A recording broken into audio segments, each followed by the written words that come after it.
the Environment, Climate Change and Land Reform Committee's 30th meeting of 2019.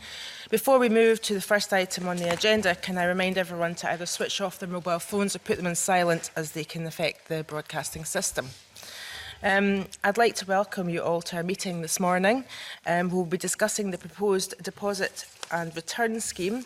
Before we start the session, I'd like to thank all those who made a written submission to the committee, and I appreciate there's a number of organisations who indicated their willingness to provide further evidence today, but it's simply not possible to have absolutely everybody around the table who wish to be here. We are grateful for those that are here. We hope we have got a very broad sweep of all the views surrounding these regulations.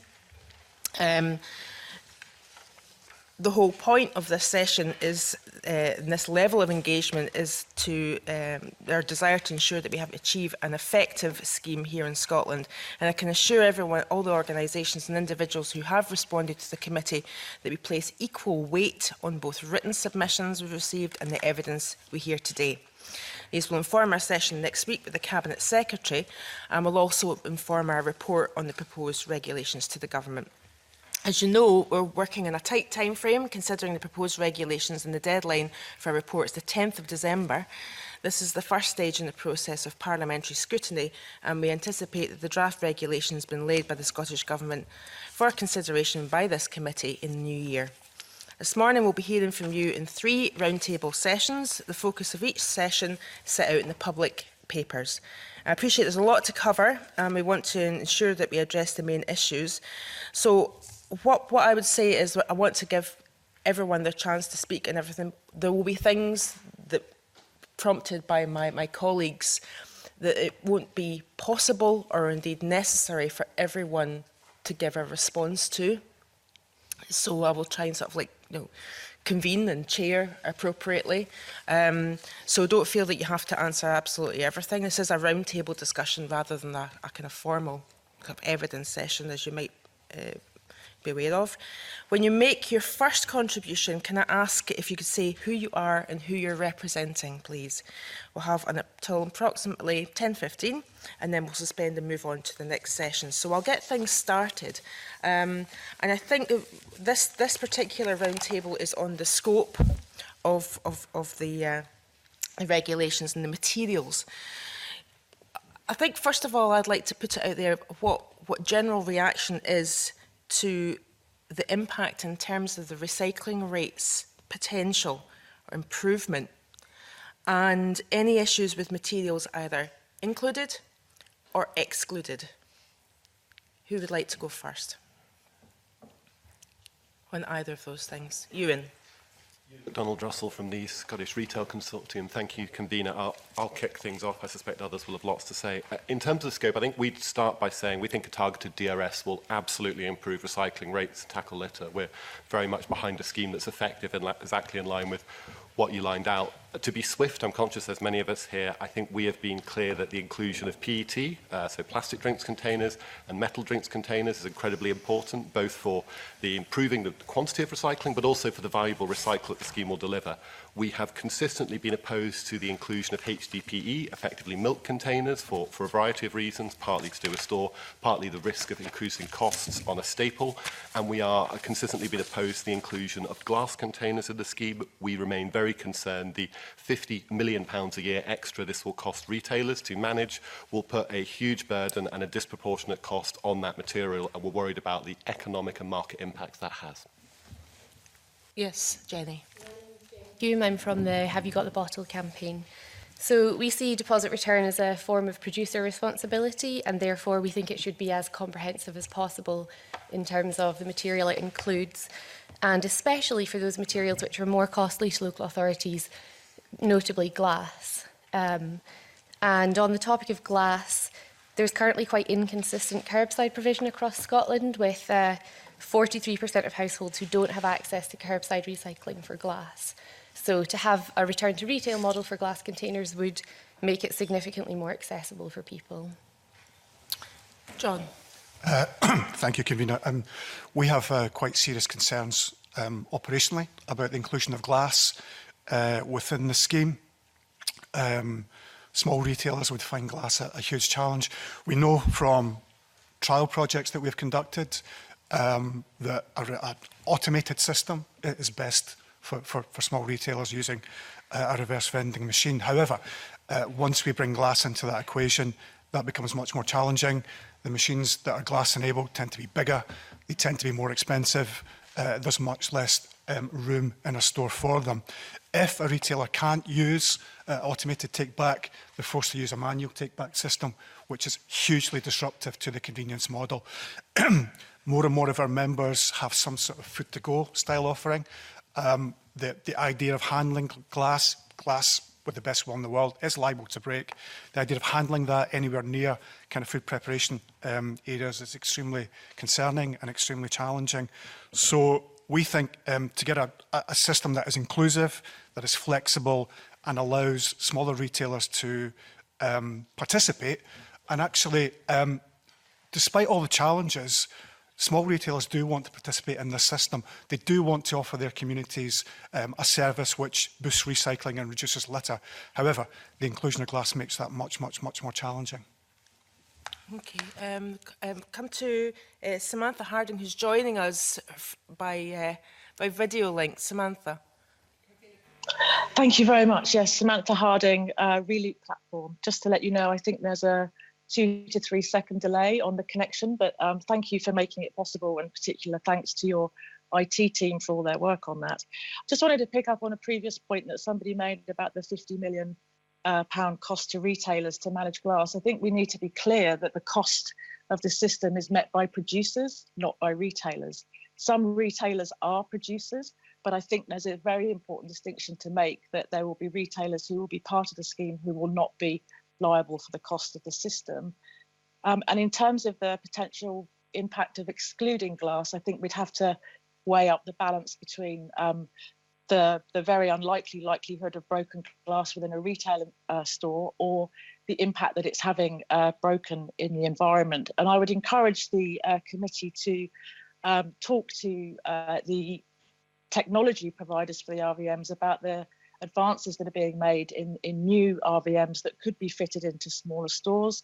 And I would also point to some of the recent announcements of new systems around the world, including Latvia, where glass is included. And I think if Scotland is going to stick to its ambition to create a world-class system, then glass absolutely has to be part of this system, and particularly when the primary objective of the Scottish deposit system is to protect the environment. Samantha, you mentioned that Latvia, there's some countries that have actually included glass later on. What's been the impact of that in terms of cost, and why have they made that decision? Well, we know in Lithuania they made the decision to include larger glass bottles later into the system, and that really came from consumer pressure. Consumers were finding the system very convenient, and they couldn't understand why some of their beverage containers at home they couldn't bring back to store for deposit. That then led to a certain cost to the system, because certain parts of it had to be retrofitted to accept glass. And I think the important point is that a deposit system is a collection system for beverage containers. And if you start to exclude certain containers on unfounded concerns, which international experience shows are generally not the case, then I think you risk consumer confusion, you risk convenience, and both of those are imperative for the system to work. Hindley wants to. Hindley. The aluminium packaging. Rick Hindley from Alupro, the Aluminium Packaging Recycling Organisation. We fully support the inclusion of drinks cans in the proposed system, but we would our primary objective is that there are no market distortions as a result of it. So we believe that all competing beverage packaging should be collected together. But fundamentally, we think it's also important to recognise what the real baseline recycling rates are currently. And I would highlight that the rates that are used in the full business case, which was prepared by Zero Waste Scotland, are way out of date, and we don't actually recognise those figures. So for aluminium, it quotes a recycling rate of 49%, which was based on a 2014, 2015 report, which Zero Waste Scotland themselves said shouldn't be used to determine the national recycling rate. And that would apply to all materials. So for the current recycling rate for the UK for aluminium drinks cans for last year was 75%, which is significantly higher. And we wouldn't anticipate that Scotland would be wildly different from the UK recycling rate. And I think that would apply to all materials. On that. So we don't have Scottish specific figures because it's very difficult to determine the levels of material that go onto the market, which is the same problem that Zero Waste Scotland have had. But equally, the way that recyclate is collected for recycling, it's difficult to determine the exact volumes from Scotland. But we have no reason to believe that the Scottish rate would be very different from the average UK recycling rate. So we're not saying that that should be a factor for aluminium not to be included, but we're absolutely committed that if the deposit return system goes in, it's really important to have an accurate baseline recycling number so that you can actually validate the contribution it's making to improving performance. And we would question the validity, and have done, of the baseline recycling rates which are being quoted by Zero Waste Scotland and the Scottish Government, which from the Zero Waste Scotland own report said that the data should not be used to determine the national recycling rate. Jonathan Marshall. Jonathan Marshall from representing British Glass. Thank you for the opportunity. I'd just like to start by saying the glass industry is very committed to recycling. It's a fundamental part of our process. We need recycled materials to be able to operate effectively. We're not anti-DRS. The industry supports many different types of recycling systems around the world, and I've been involved in a number and can give you some examples of very successful schemes that are both DRS dependent and not DRS dependent. In the case of Scotland, we're starting from a slightly different perspective. In Scotland, we enjoy a very high level of recovery rate of glass to the furnaces in Scotland. We have 2 glass plants that support the spirits industry, and we have a recovery rate of somewhere around 64 to 67%, which is quite reasonable considering the targets that are set at the moment with the existing EPR and the way that the PRN system works. The concern that we have is that by introducing glass into the DRS, it will add significant costs. We've heard that. It'll add significant complexity and actually will undermine the current recycling rates that we're getting with glass. For the Scottish glass industry, and the 2 plants that in Scotland support the spirits industry, clear glass, we call it flint, is critical to our process. DRS does not in any way or will not support the increase in flint glass recycled material that we can make available for the furnaces. Currently, 26% of our material is coming out of the curbside system. That's critical that we improve it. DRS will certainly increase the amount of glass and the quality of glass, but it'll be amber and green glass, so it's predominantly from the beer industry and the soft drinks industry, which we're already exporting out of Scotland. So this is not a circular economy solution. It will undermine the current recycling rates for glass and will create also some significant market distortions. Because as we've seen in other international markets, and I've been involved in those markets, some of the ones that have been mentioned today, we gradually see over time that glass is disadvantaged as producer fees and deposit fees increase, which encourages distortion. It also encourages, and you've seen the effect of that in Germany and in other markets like Finland and Croatia, where in fact you've seen an increase in the amount of PET in the market and a reduction of glass.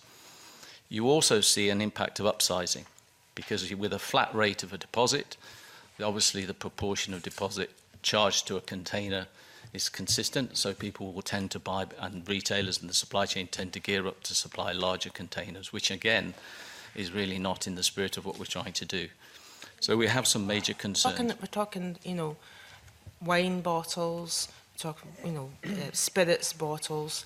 I'm struggling to see how you could upsize it. It's not as if you could have like a big drum. Well, when of you put a deposit on beer bottles, currently what you saw was a dramatic decline in the number of smaller beer bottles in countries that have introduced DRS. So the 25 centilitre, 33 centilitre beer bottles that may be green or amber. What tends to happen is you see an upsizing to larger sizes because the deposit is consistent. It stays at, in this case in Scotland, would stay at 20 pence. So for the majority of green glass and amber glass that will be collected through DRS, much of it is in fact beer. There will be wine as well, but the larger proportion will be beer and some soft drinks. So I just want to probe that a little bit more, some of what you've said. I am struggling to see how another route to recycle glass is going to decrease glass. Well, what will happen? Yeah, what will happen is, and I'm afraid we've seen it in some European markets, is that As you take the more valuable recyclables out of the curbside system, and in this case obviously aluminium and plastic, and then obviously the glass bottles, what's left in the curbside system has less value, there's less of it, and puts a lot of pressure on the curbside system. That's where the majority of our flint glasses that we need, clear glass that we need for our furnaces in Scotland to support the spirits industry. Authorities coming in panel 3, so we can pick that up with them. Mark, you wanted to ask something. Yeah, I just wanted to ask producers about the cost of using glass effectively. I mean, under extended producer responsibility and use of packaging recovery notes, is it possible that the cost of using glass could be more expensive than just simply renting glass through a deposit return scheme? We have some producers, obviously, within our membership. I'd say that the challenge we've got is going to be that, firstly, we don't know what PRM fees are going to be once extended producer responsibility reform comes in. And the other challenge is the Scottish Deposit Return Scheme, because it speaks of having modulated producer fees, the fee cost of the glass that's being put on the market in Scotland will have to reflect the costs, primarily the retailer costs of that. So that fee, I would imagine, would be quite high because, as we say, glass has specific costs retailers will accrue and they would expect to be recompensed for. So I think in the short term, certainly, you're likely to see, there are going to be different incentives because of those costs. Anyone else? Jonathan? You've also seen, of course, around Europe, and you used some examples this morning, where the fee rate, both deposit and producer fee, increases for glass over time. This makes glass less competitive and creates that market distortion that we're trying to avoid. We've got evidence of that in Germany, where you see a dramatic increase in the amount of PET, and it's resulted in closures. I've been involved, and my colleagues in the industry have been involved closing glass plants and the impact on jobs because of that reduced demand for glass in certain formats. Clearly, I don't want to be there again. We want to support further investment into our Scottish plants to support the growth of the spirits industry. We're very lucky to have a very successful spirits industry, which would be undermined because they can't achieve their sustainability targets unless we increase the amount of cullet in the clear product. I think I saw Samantha wanting to indicate. You wanted to come in, Samantha? But I'm afraid not. I just had my hand up by my head. Ruskell. My question is, surely that cost pressure is going to be there one way or another. Either it's through renting glass through DRS or through extended producer responsibility, because it is heavy stuff. It's difficult to handle. It looks great if it's in a whiskey bottle, but it's tough material to use. So surely that cost pressure is going to be there regardless, and that's a challenge for the industry, but is it not more a case about how you respond to that? I think that's a very fair point. I'm sure that cost pressure is there. I think the challenge is how do you engineer a more efficient recycling system so that cost reflects an improvement in the recycling rates. The danger here is we could be adding cost, and British Glass have tried to model the impact of this, and what we've seen is that we believe an improved extended producer responsibility scheme is more efficient. It will add cost, but it'll actually help us achieve the targets we want to set. The danger with DRS for glass, I'm not suggesting it's the same for other materials, is we'll dramatically increase the cost. We're not taking the cost away from curbside. We're not going to charge consumers less for their rates because you're still going to have to keep the curbside system. But we're adding this incremental cost that we think will not achieve the targets we need for glass. So I think there is a cost issue for sure. Also, I think it's important, it's not just a cost debate. There's a debate here about the carbon footprint and the impact on CO2. There's some very large claims made within the business case produced by Zero Waste Scotland. I think it's 52,000 tonnes of CO2 saving as a result of glass in the DRS. When we come to model it using the same data, using the models that British Glass have, we get to a figure, I think, of about 9,500 tonnes. Which is a fraction, but we are committing to the cost, yet we don't think we're going to achieve the CO2 savings. What we have modelled is what we could achieve through an improved EPR scheme. We believe we can achieve greater than the 9,500 tonnes using our own modelling, somewhere between 16 and 17,000 tonnes, not what is in the current business case for Zero Waste Scotland, but we don't believe that number is correct, and we are actively working with Zero Waste to review that. So by investing differently, certainly investing more collaboratively through the supply chain, we can achieve better results. The risk is we could be investing a lot in a DRS scheme on top of what is already a relatively successful curbside scheme and actually reducing the level of recycling for glass. Jenny Hume. I think it's worth remembering that we do have a problem with glass as litter, and that's one of the issues that we're trying to tackle with deposit return. So Eunomia estimate that 9,000 glass bottles are littered every single day in Scotland, and we know the Marine Conservation Society have seen glass as the second most commonly littered item on their beach cleans that they do every year. So if there is a way to improve glass recycling, I would question why that hasn't already happened, because this data has been built up over, I know MCS have been doing their beach cleans for the last 26 years. So this is a long-standing problem that we need a solution for. And one of the really key things about deposit return is that it introduces a behaviour change element, which improvements with EPR to curbside doesn't actually change the behavioural incentive for people to put their glass bottles into curbside, whereas with deposit return, as we know, the consumer has an incentive to take their bottle back to the shop because they get their money back. An improvement in the glass litter in other countries where they've got DRS involving glass? There are not up-to-date litter surveys in terms of a pre- and post-deposit return litter statistics, which is something we're really pushing the Scottish Government to do so that we can demonstrate the impact of deposit return in terms of litter in Scotland. But I do know that in general, countries with deposit return systems, there's not a lot of drinks containers making up the litter stream. To move on to talk about other types of materials as well, but Finlay, you had a question. Yeah, well, I know we'll come back to glass almost certainly, but I would like to look, when we're looking at the scope of materials, to look at the regulations and whether they should enable materials in scope to be reviewed to maybe cover Tetra Pak, pouches, cartons, which are potentially highly recyclable but have a low collection rate at the moment. Also, HDPE can carry drinks other than dairy products. So I'd like to ask whether you feel that the regulation should allow the administrator to include other materials in the future. Anyone want to talk about that? Jenny? We think that where there's agreement between the Scottish Government and any directly registered producer or system operator, if they agree that material should be added, we think that should be possible to happen without having any kind of statutory instruments. Yeah. Richard Hans, you had your finger in the air. I'm Richard Hans from the Alliance for Beverage Cartons and the Environment, which is the trade association and recycling organisation for the beverage carton sector in the UK. There's about 250 million beverage cartons used in Scotland every year, about 5,000 tonnes, there or thereabouts. We welcome the Scottish Government's clear policy to introduce a DRS, but we too think that it could go further. For example, by having a clear mechanism for reviewing the materials in scope at future dates, and for adding other materials where it makes sense to do so, and the beverage carton could be one of those.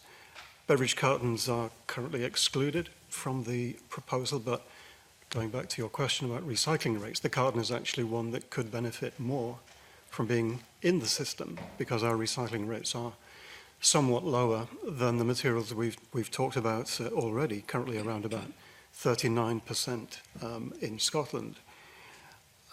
Curbside systems tend to look after other materials quite well. That's certainly not the case for beverage cartons. Collection is less consistent, even though the carton is fully recyclable, and consumer information can give mixed messages. So we'd like to see the regulation currently under consultation be amended to explicitly allow for further materials to be included at a later date. And we would also like to propose a trial of all materials be undertaken before a final decision is made on which to include. And for us, if the carton is successfully collected through the DRS, that cartons be added to the system. Other countries have shown that this is viable. Australia and Canada in particular collect cartons through DRS, and it works well. And in some states in in Australia, even through the reverse vending machine system. Finn? Just on that, we're talking about packaging here, but it's my understanding that in Canada that dairy products are included because of their health benefits, and that they saw that products on shelves that didn't attract or weren't part of the deposit scheme were somehow undervalued or devalued with the consumer assuming that their environmental credentials weren't so good. So is there any comments about actually looking at the containers alone rather than actually looking at what they contain to ensure that we don't have market distortion through consumer interpreting a label differently than we've got at the moment? Is there any comments on that? Jenny? I think at the moment all products are included and any exclusions have been made completely on packaging. So if we were to include Tetra Pak, for example, then any product sold in Tetra Pak would be included in the system. So the only reason that milk will predominantly be excluded at the moment is because it's normally sold in HDPE. But the issue with the milk cartons, is it the material or is it the hygiene element of like having like residual milk and contaminants? And when I went along to one of our convenience stores, they were saying we don't want the smell of milk in our shop. I think that's the concern from retailers, yes, whereas HDPE is possible to recycle. Yeah. That, because I should probably answer for the retailers, it's partly the kind of hygiene stuff, it's the smell in store, but also was that concern about putting an extra cost on what's seen as a staple, and I know that the farmers' unions were quite concerned about that, as you might expect. John? Keen to have milk excluded, dairy products excluded from the system. We were concerned about the impact, particularly it could have on families on a budget of increases in the pint of milk. But our understanding was that it's not best practice within DRS systems to exclude by product type. You kind of have to exclude by material type. So the way that dairy would be protected, if you like, and consumers would be protected is by excluding the material type, i.e. HDPE. And we would prefer that to continue. Okay. Stuart? Jenny Hume brought up and Richard Hans brought up extending the scheme. And Jenny Hume in particular said it should be quick and easy to do and not involve Parliament. And I just wonder if it is something that our panel today would have a view on. Should this be included in the powers that the scheme administrator has? And should therefore the government's relationship with the scheme administrator be one where the government is laying down the objectives and outcomes but letting the scheme administrator determine the methods and charges? Because that's where I think it's being taken, that little part of the discussion. Rick Hindley? Yeah, we would fully support that, and that would be the model that you see elsewhere, so in Scandinavia, and I'd even go as far as determining what the actual deposit level should be. That all of those levers should be in the control of the system operator, who is ultimately charged with hitting the very ambitious, in my opinion, recovery and recycling targets which have been set. So I would fully support that the regulations need to be minimal to basically empower the system administrator to be able to pull all of the levers that are required to hit those targets. And Samantha? Sam? Thank you. Yeah, thank you. The point about allowing the system operator to set the deposit is one that we would urge the committee to consider. What we're seeing in New South Wales, for example, where that's been allowed to happen, what you have is the system operator running a very below par system. They've kept the deposit very, very low so that they don't want to there be a perception to their consumers that the price of the product has increased. So what you would see with any system operator who is allowed to set the deposit level is they would set it too low and they wouldn't then be open to increasing it. Whereas say the government really should retain the opportunity to set the deposit level to prevent the beverage industry from disincentivising consumers to return bottles? Direct experience. My previous role was running our glass businesses in Australia and New Zealand, and our business built a glass recycling facility in Brisbane to support some of the legislation and try and improve recycled glass back into market. I think the New South Wales one is a very good example of what can happen when legislation perhaps is rushed through and possibly the solution is not engineered in a way that can meet the expectations of both the consumer and the industries involved. It's considered to be not performing well, not partly maybe there's issue around the deposit, but effectively it's around the efficiency and cost of running the system. You know, the system is not as effective as it could be. We've seen the impact on glass there in the same way that we're talking about here in Scotland, where the cost of processing is increasing because we don't have the right infrastructure in place and the models used were not quite appropriate to what was needed. So it's a good example of what can happen when it goes wrong. Just a little note about our microphone system. You don't have to press the button. Our broadcasting team do that for you, so you don't have to worry about anything. Jim Fox. Hi, Jim Fox, representing Food and Drink Federation today. I'm normally Coca-Cola. The 20 pence deposit, we don't think that should be set by government. That's an important lever if you want to achieve the targets. And they're stretching targets, the 70%, 80%, 90%. Either you want the scheme to achieve them targets or you want to control the scheme by setting the deposit level. I don't think you can have both. If you really want to hit the targets, allow the scheme administrator to set the deposit levels, but insist that they do hit the targets. You know, it's really simple. You can't tie both legs together and expect people to make progress. Jenny Hume. Thank you. It's just a quick question to say, because the way the regulations are written, we may end up with more than one system operator, and obviously we're hoping that's not the case, but what would happen if we had more than one system operator and each one was allowed to set their own deposit level? Well, we hope there isn't going to be any more than one scheme administrator, because I think that's bad for various reasons. And it's not going to be a competitive issue because this is a not-for-profit system. If there was more than one scheme administrator, then there would need to be some unifying control in terms of the deposit levels. And they would need to agree the deposit levels, but that's not to say that the government should set the deposit levels. It should just be that the scheme administrators should still be in control of that. A larger conversation about the administration of the scheme in the next session, so I don't want to move into that. We've got quite a lot of things to cover in this particular session. But Ewan, is that about scheme administration? On the deposit level, I'll be very short. I think that, firstly, retailers would want a consistent deposit level in response to that because we're going to be giving them back and we don't want a differential.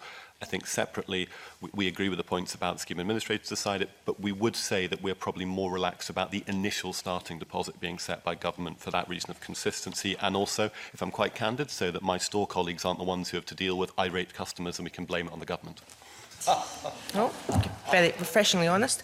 Right, we're going to move on to actually talk about the actual return to retailer model, and I'm going to kick off from a question from Angus MacDonald. Okay, thanks, Convener. Now, we all know that the draft regulations require any retailer selling drinks covered by the scheme to accept returns. Although there is, you know, they are looking at possible exemptions by Scottish ministers as well. So if I could kick off this section of it by seeking the views with regard to the implications of the proposed return to retail model, including for small retailers and for the overall accessibility of the scheme to consumers.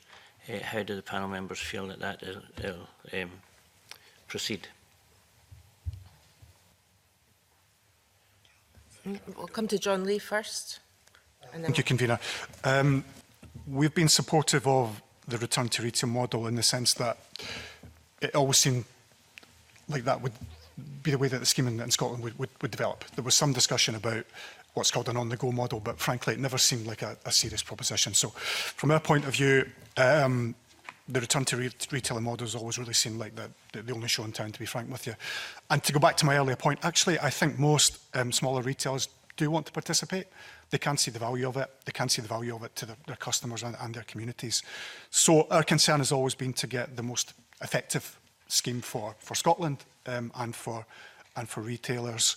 As I said earlier, we think that an automated take-back system is best for retailers. The manual take-back system is hugely disruptive. So we're very supportive of the proposal that there should be exemptions. I think we'll probably have a little bit of a wider discussion about what the criteria should be, but we're pleased to see a facility for exemptions included within the regulations. I think we prefer if the scheme administrator managed that process rather than the Scottish Government. One of the criteria mentioned in the regulations is proximity to another return point. We think that's a reasonable starting point. The way the market has developed in Scotland is that most convenience stores will unfortunately find themselves close to a large retailer. So it shouldn't be too difficult actually to make an arrangement whereby the containers could be collected by another retailer.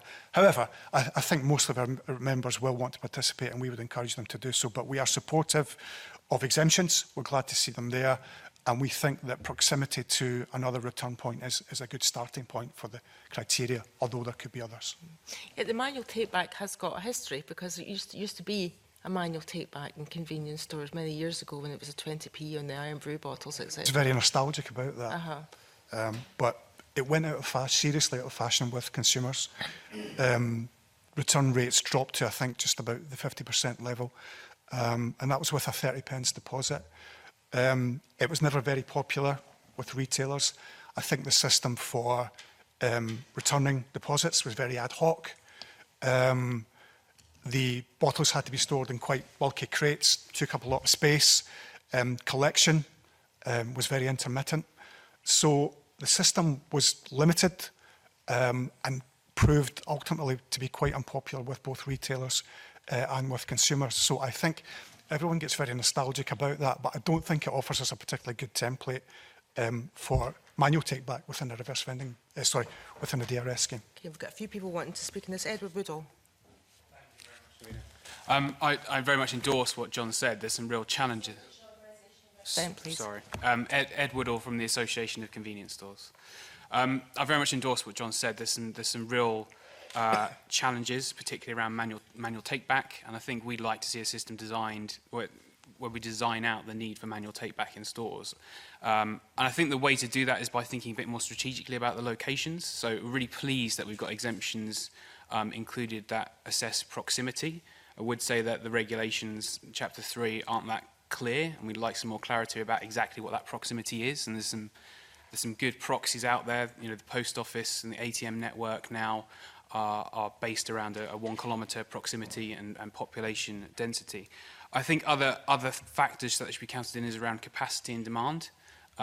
What's the capacity of that store, the size of that convenience store to take back items, I think should be part of what the Scottish Government thinks about and reflects in the regulations, because ultimately we are small stores. 60% of independent retailers in Scotland have less than 1,000 square feet. So they're very, very small. And if we're including such a wide range of products, and particularly glass, there's a very small amount of space to take that back.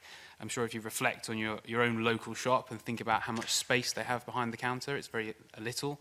They'll obviously be offering multiple different services. They'll be running a post office. They might have a food to go offer, and now they've got to take back glass and plastic. Like your members in rural areas, maybe whether they're the only shop in a small village, whatever. What kind of feedback there? Well, thank you. That sort of reinforces the point. In different locations, retailers take different approaches. Some convenience retailers will want to engage meaningfully in this scheme, and they want to do it. They want to deliver that service for their customer because it's right in a rural location that they'll have sufficient volumes to justify having a reverse vending machine and make it pay. But manual handling is a lot different, and requiring all retailers to do that is going to be a real significant challenge given the capacity that they have in store. So I really think strategically mapping the locations of these of return points is an important part that should be reflected in the regulations. And one other proxy where it's done well if you take Camelot and National Lottery terminals, they obviously want to maximise their sales, but they also recognise that those terminals can't be in every single location because there's a cost to running them.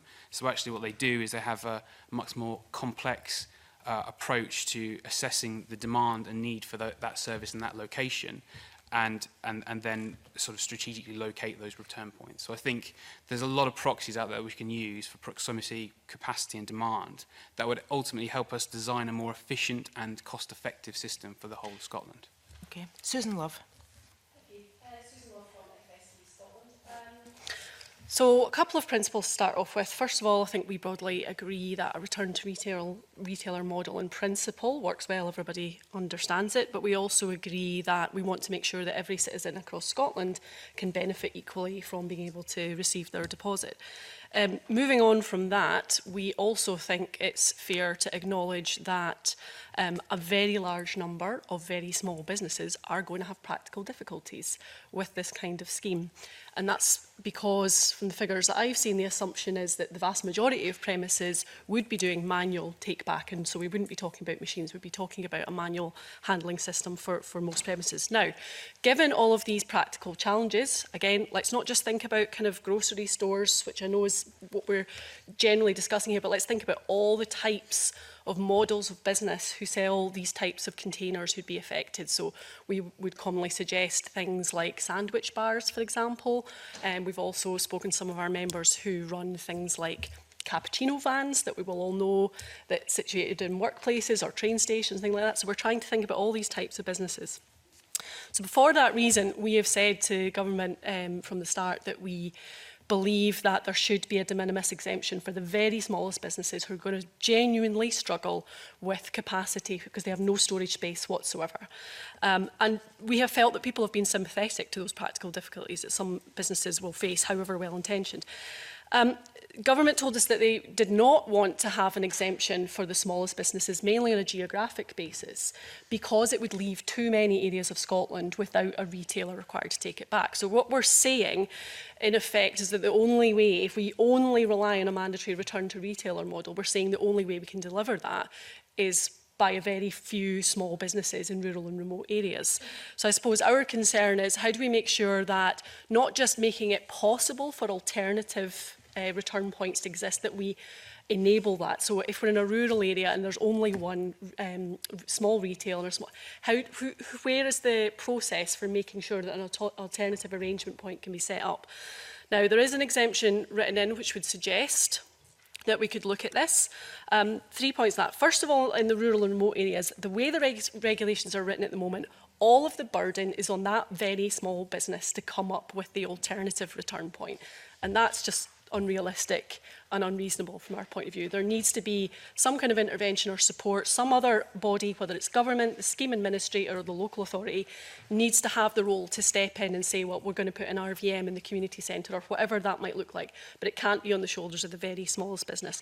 Secondly, in highly populated areas where there's a mention of an exemption because there's proximity of other retailers, again, the way the regs are written, it's all on that tiny business to come up with the alternative arrangements. So what we're saying is that the police box coffee business in Buchanan Street has to do a deal with the nearest Asda or Tesco.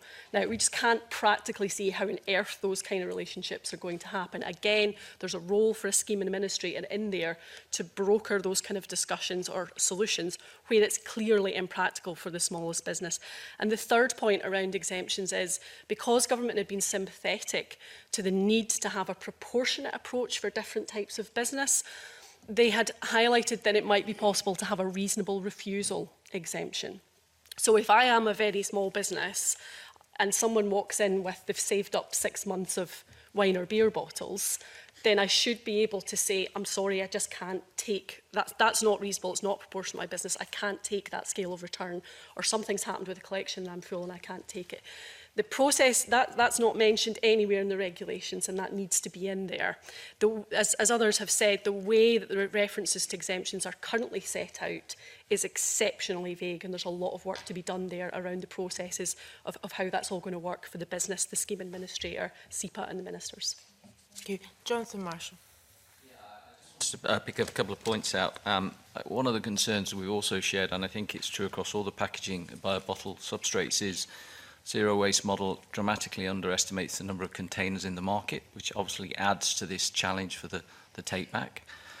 And the Bars Iron Brew example is a good example. The Bars Iron Brew was a returnable system. It's not a returnable system designed to deliver for one-way packaging. And a lot of the success of DRS in Europe, where you see those models, is because you have a returnable market that DRS sits on top of. So the consumer has the awareness and experience of taking product back and dealing with crates or bags or whatever that is. We don't have that in Scotland, and that's a massive step. And the last point really is, again, around glass. I think a lot of what you're talking about, the complexity glass brings to the take back. If you take glass out of the system, it makes it a lot easier to handle plastics and cans. You know, you don't have the safety issues with it. It's not so heavy. The potential of using other types of bags makes it more effective. The value of glass in an RVM, for instance, the one that's in being trialled in Scotland at the moment, I think is about 60p. You get about 200 to 250 bottles in an RVM. 60p, you've got to empty it 4 or 5 times. Doesn't seem very effective for small retail businesses. And so that's why we would continue to have a concern about glass being part of that system. Claudia, you wanted to come in. Thank you, Convener. Nobody has spoken positively about the possibility of manual return, and that's not a criticism. We're here to listen. However, some of us did go to Norway and saw that working effectively with the support of an app, and it was under the counter in a couple of places that we saw, and then the retailer would would ask for the local business, I stress in these cases, which was a transport business, to come, and that would happen within a day, if not quicker, to remove what they had. So I just wonder if there's any brief comment from anybody who actually would think, I'm not asking for a positive comment, I'm asking for a comment. Okay, anyone want to come in? We'll go to Samantha first. Yeah, thank you. I did want to, this is good timing actually, because I did want to make the point about the logistics of the system. And as your colleague has highlighted, it is very simple within a well-designed system for retailers to be supported by the system in terms of regular collections. I appreciate, obviously, in terms of Scotland's topography, that will present certain challenges, but there are also, Norway's a perfect example of having very isolated communities where return to retail is absolutely possible. And I think it's worth stressing that the return to retail model is essentially critical to the system's success, in that it goes back to the point about it being convenient for the consumer. I would say that in terms of the step that Jonathan Marshall highlighted, yes, Scotland is in a different position to some other European countries, but I think certainly the polling that's been done by many NGOs in Scotland and across the UK show the public are completely ready for this next step, following the success of Scottish Government's carrier bag charge. So I would stress again that I think that a well-designed system where there's a return to retail model would make it work very well. Okay, Ewan McDonald-Russell. I mean, I would agree with all the points made about small retailers, made by the kind of other retail groups. We absolutely agree with all of that. If I can pick up three examples we've not spoken about, just to provide a bit of clarity. For large format stores, yep, we'll take them back, and we'll have to do a lot of build and infrastructure to take back probably the vast majority of the containers. But there are ways that do that. We know it works elsewhere, and we have members who already operate in Europe. So we're really quite confident that given the time to do it, we can do that well. The areas that concern us are twofold. Firstly, quick service restaurants who are members of ours. So people operating from very, very small premises. So there's a space issue, which Susan mentioned. There's also a food safety issue with glass containers being in food prep areas, and something that our members would generally avoid ever taking glass in there, just because there might be a risk of something in a sandwich. It's quite a low risk, but the reputational and indeed health safety risks are quite considerable. So that's a big concern. On the manual side, for a lot of those businesses are concerned about the fraud risk of having a bag of quite valuable containers that someone might get access to. That's a concern they've raised. The one I just wanted to flag where I think we've got a real dearth of detail and we're concerned is how online is going to work. There is a obligation. Retailers will have to take back their own containers. Interestingly, Susan made the point there's no kind of regulations on fair take back for physical retail, there is for online retail. We think we can just about see a way through for people who run their own logistics systems to do that. We're very concerned where retailers are relying on third parties, so delivery companies. Those companies may simply not do deliveries because they don't want any of the challenges involved in this. Or secondly, where we are very concerned about the sort of where we have a single isolated retail, somebody delivering containers late at night, it's going back into their own car, and suddenly they're in quite an awkward position. We don't know how to resolve that, but we think there are quite big questions online. I don't think the government necessarily has clear answers on that. We'll need a lot more guidance before we can actually come up with a system that works and doesn't create really odd market imbalances. I know at the moment there are businesses looking at parts of Scotland and going, this is going to be so complicated and so expensive that we might have to review what service we provide because currently the way it's envisaged. So we think that's going to need thought about again. Okay, Edward Riddle. Thank you. Just a quick point around other European schemes, and of course, the convenience market is very different to other European ones. They generally have kiosks, which they exempt, and then they have supermarkets and the sort of convenience stores somewhere in the middle, which aren't clearly represented. So it's not easy to make the parallels across. And I think that we have to be really conscious of the impact on people and the time and the cost of manual handling in store as a real challenge for Scottish retailers. I agree we should make it convenient, as Samantha said, but that is about thinking about where is the best place to put it, not putting it everywhere. And just to pick up on one of Susan's points, which I agreed with largely, it was also about the exemptions working currently, what considerations the Scottish Government have taken around competition law. I appreciate for the smallest businesses, it's difficult to have conversations with big retailers, but equally, there's all different kinds of size businesses that will need to have conversations with each other, and the regulations are essentially asking competitors to go into a room together and agree their approach and their strategy in the future, and I think that will be a big challenge as well.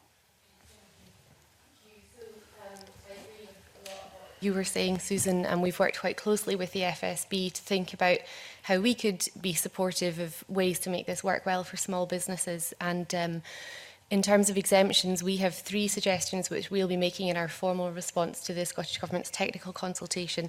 And I'd be happy to share that with you in writing if that would be helpful. Okay, thank you. But so we think that it should be possible for very small retailers to apply for partial exemptions. So if they don't sell a certain material, they don't have to accept it back. That could be a way of getting around the glass issue if glass is included broadly in the system. We also think that where retailers don't sell alcohol for religious reasons, they shouldn't be required to accept alcohol containers back.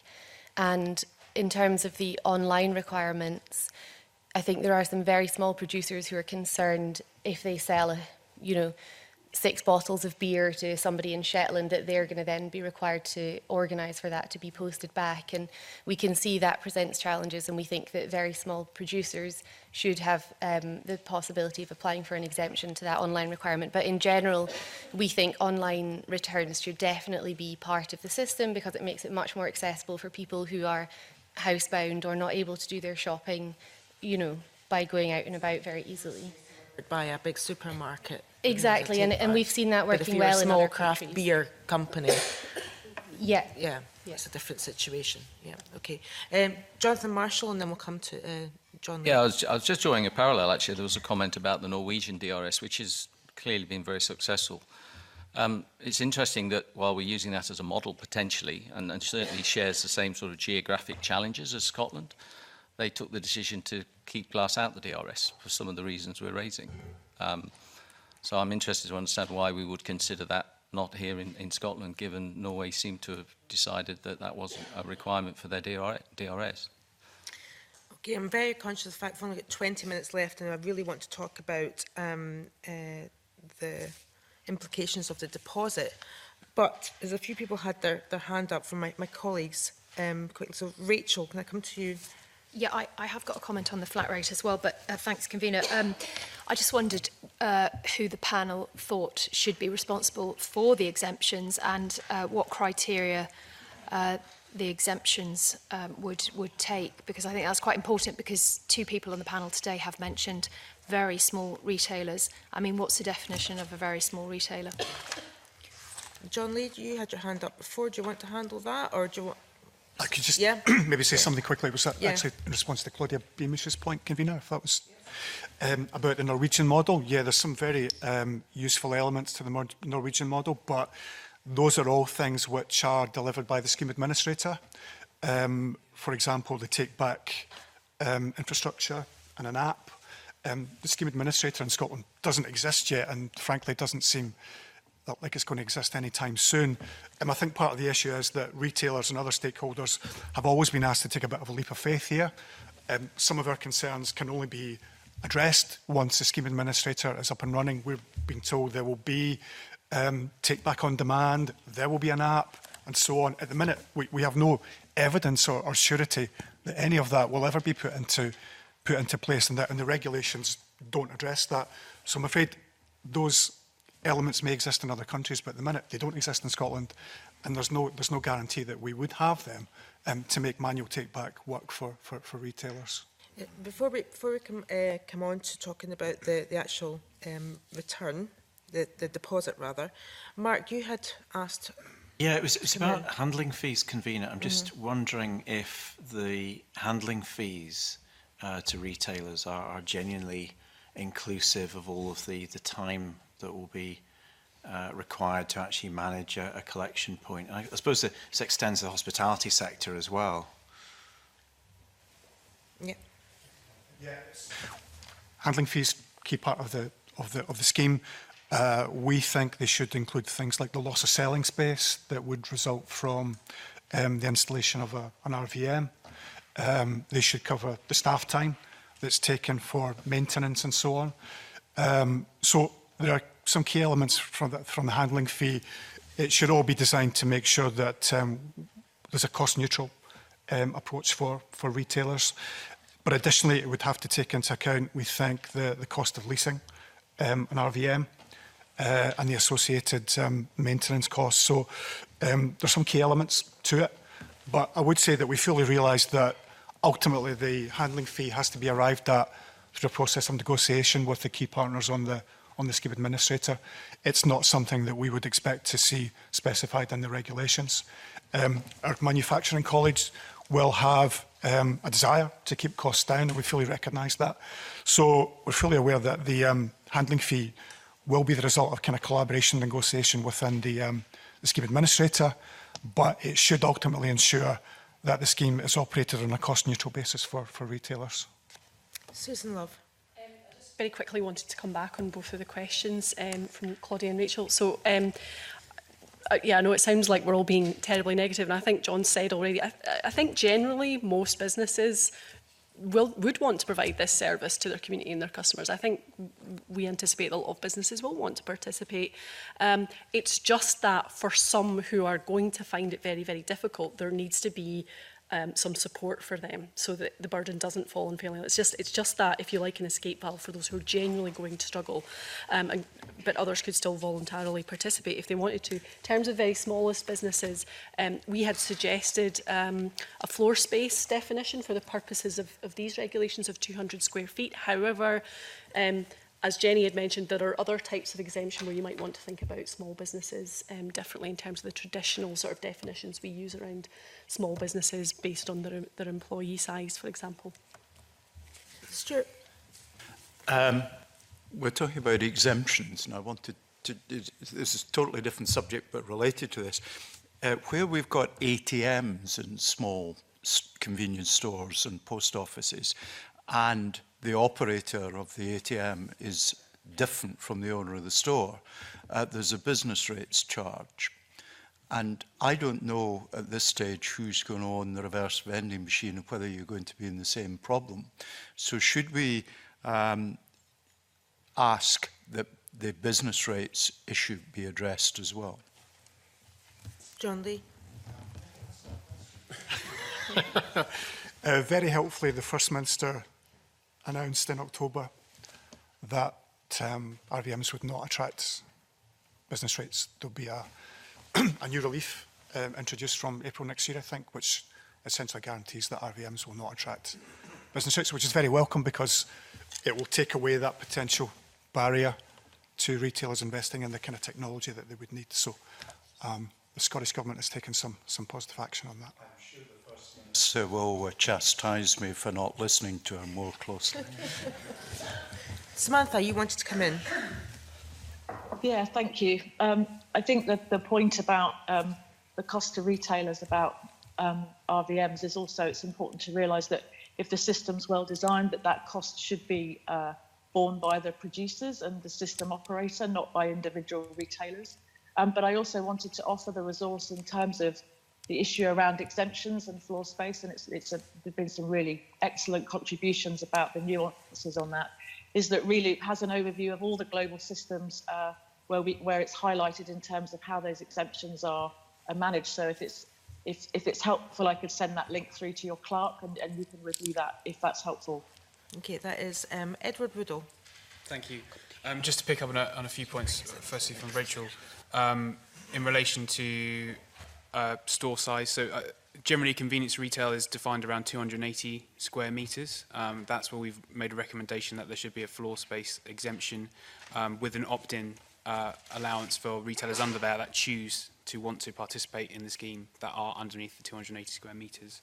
I think that the scheme administrator definitely has to play a role in assessing where those exemptions go, and that needs to be made clear in the regulations, but the criteria made clear in the regulations, and then the administrator delivering that.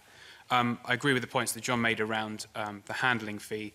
Again, the scheme administrator is going to have to lead that, but the estimations and modelling that the implementation advisory group is currently doing, I think, grossly underestimates the amount of time required, particularly in relation to manual handling of returned packaging in the scheme, which would actually produce a much lower handling fee for retailers, which would mean it's not cost neutral. It would cost money to manually hand goods under what's currently being assessed and modelled. Finlay Carson. Thank you. We're about to move on to the level of deposit, but before we leave that, I'm very concerned, and I'd like your opinions. I've had no comfort from what you've said today that rural constituents won't be adversely affected by this. So exclusions or exemptions for small village shops may be fine for the village shopkeeper. But I would suggest many consumers within rural areas shop slightly differently. So I think they still have one big shop, and often that's online nowadays with deliveries from some of the major supermarkets, and they use the small retailers to top up. Given my constituency is right on the border, many people shop online and those products are delivered from wholesalers or whatever, or supermarkets south of the border. Currently, online sales are reserved, so it may be very difficult for regulations to come in to get those retailers to actually to get the bottles back.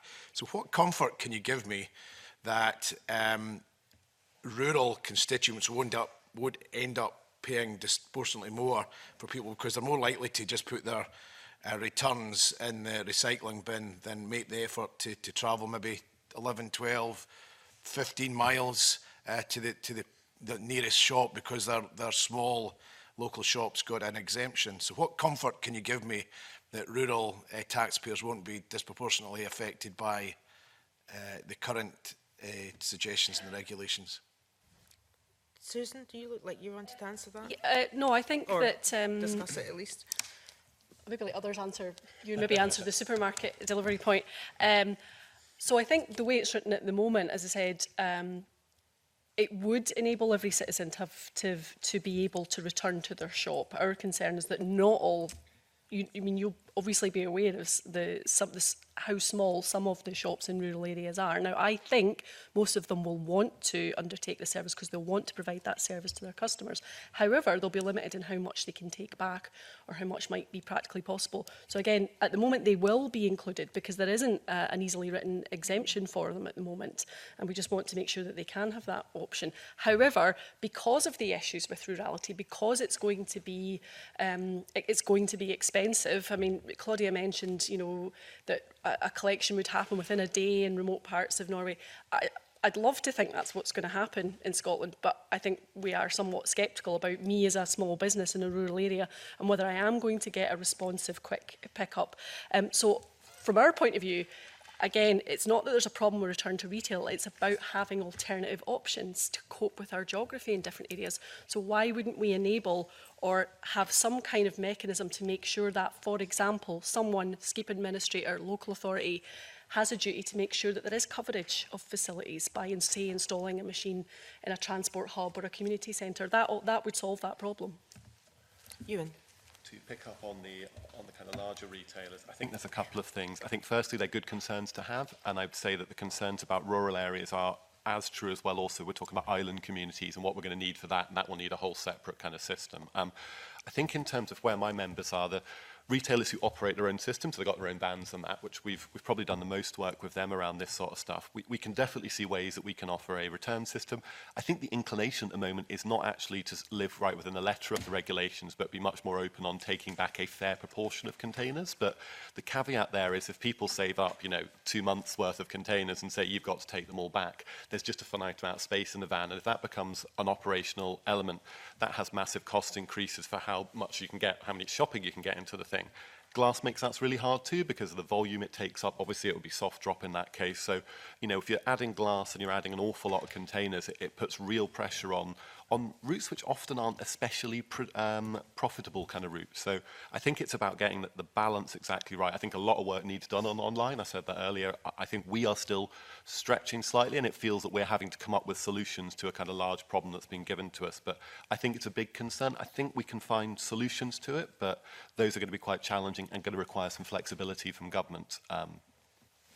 Against it time-wise. So Rick Hindley, could you briefly cover this issue, and then we're going to move on to the deposit. Yeah, thank you, Convener. Just wanted to share with the panel some recent research that we've done, which actually illustrates the point that Finley's just mentioned. We through Census-wide, surveyed people across Scotland, and 1 in 5 people told us that they would actually be prepared to lose their deposit and that they would put it into the recycling system because of lack of facilities. And 22% of people will struggle to take their empty containers back to a collection point. And I think that illustrates the point that Finley makes. I think we can't assume that everybody is going to be motivated to do this, and we have to have provision for those people who are not prepared to take part in the system and prepared to lose their deposit. Okay, back to you, Finley. Okay, we're going to move on to the level of deposit. I know we've touched on it previously, but there's 1 or 2 items we want to tease out a bit. There's this assumption, or appears to be an assumption from some quarters, that the variable fee will be too difficult for the Scottish consumer to deal with.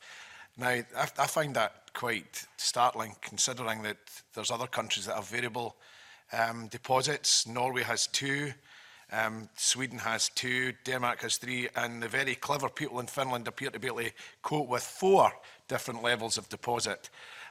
So I'd like you to touch on why you think the Scottish consumers would struggle with that, and also touch on your opinions when it comes to potential market distortion.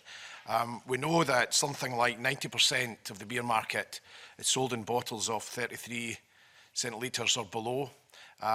So that might encourage upsizing to larger beer packaging or in small individual multi-packs of cans of soft drinks.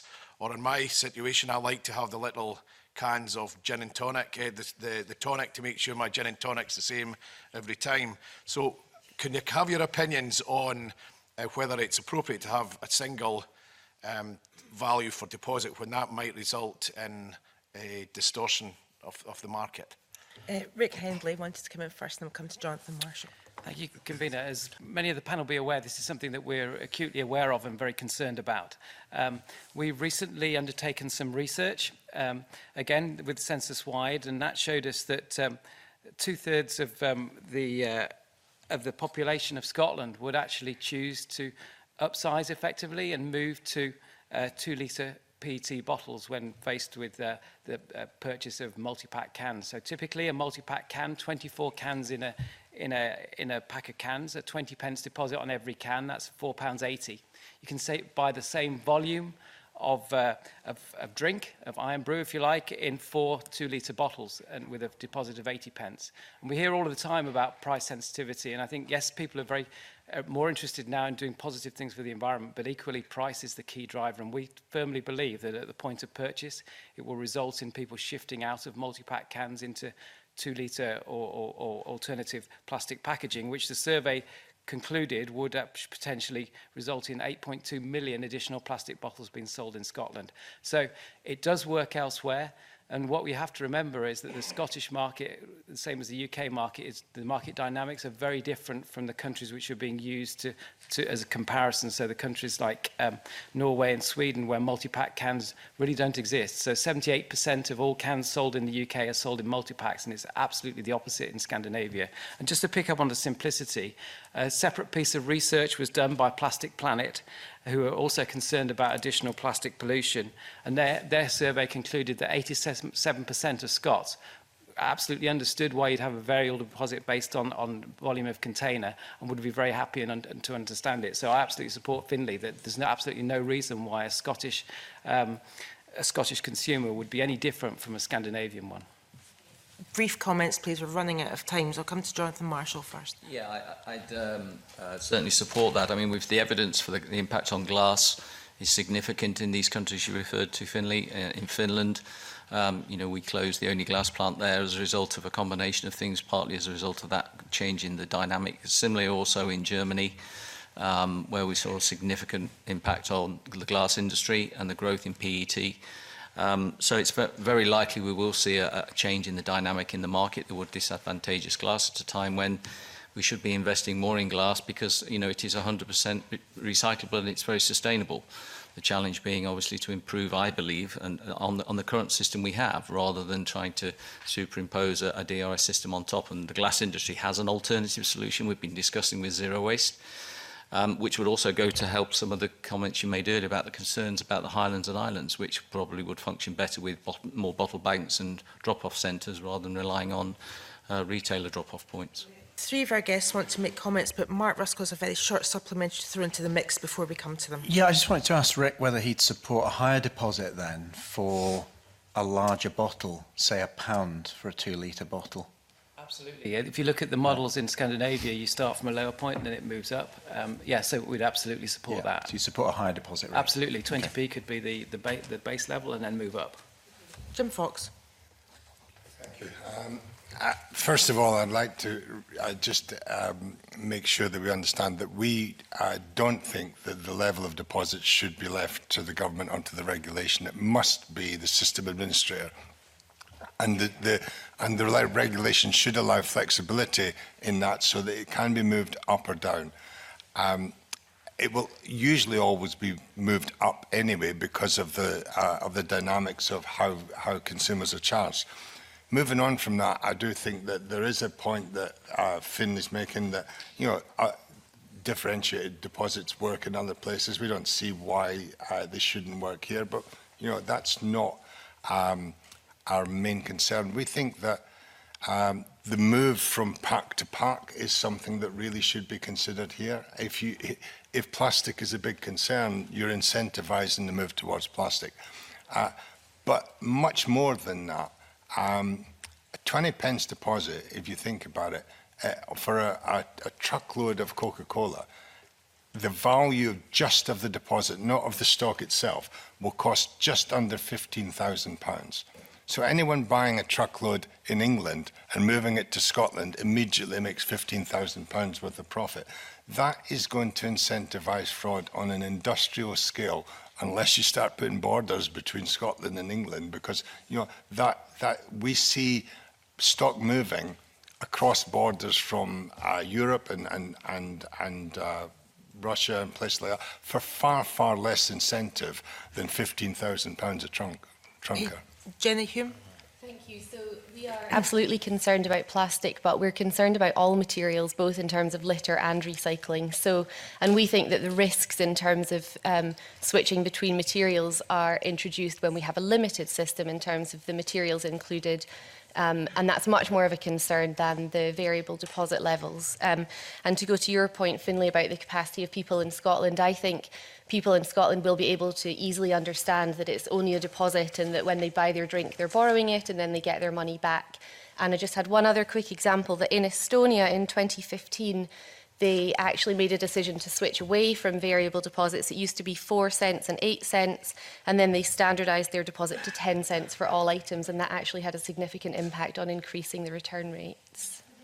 So there's examples in other countries where you've got 2 EU countries. One's got a scheme, one doesn't. France, Spain. What happens there? But in terms of fraud, is that an issue? So in the Baltic states are a good example of that, where Estonia had a system and Latvia, the neighbouring country, didn't, and they did have to introduce measures to prevent fraud, which included measures around barcodes and labelling, and Jim is probably more of an expert on that than Jim. There is fraud goes on everywhere. Baltic states certainly. In Estonia, I think when they set up the scheme, I think I'm right in saying that something like, I'm not sure it was 130% or 160%, but 130% say of the containers that went into the market came back from the market. So that, that's a fraud rate of 30%, and that the deposits paid out on that certainly undermine the financial viability of the system. What I would say, though, different in the UK or in GB, and much more important than general fraud, is the fact that for forever now we've worked on an integrated supply chain across GB. So we're interconnected between England, Wales and Scotland, and this is the very first time that food and drink has a clear difference between one side of the line and the other side of the line.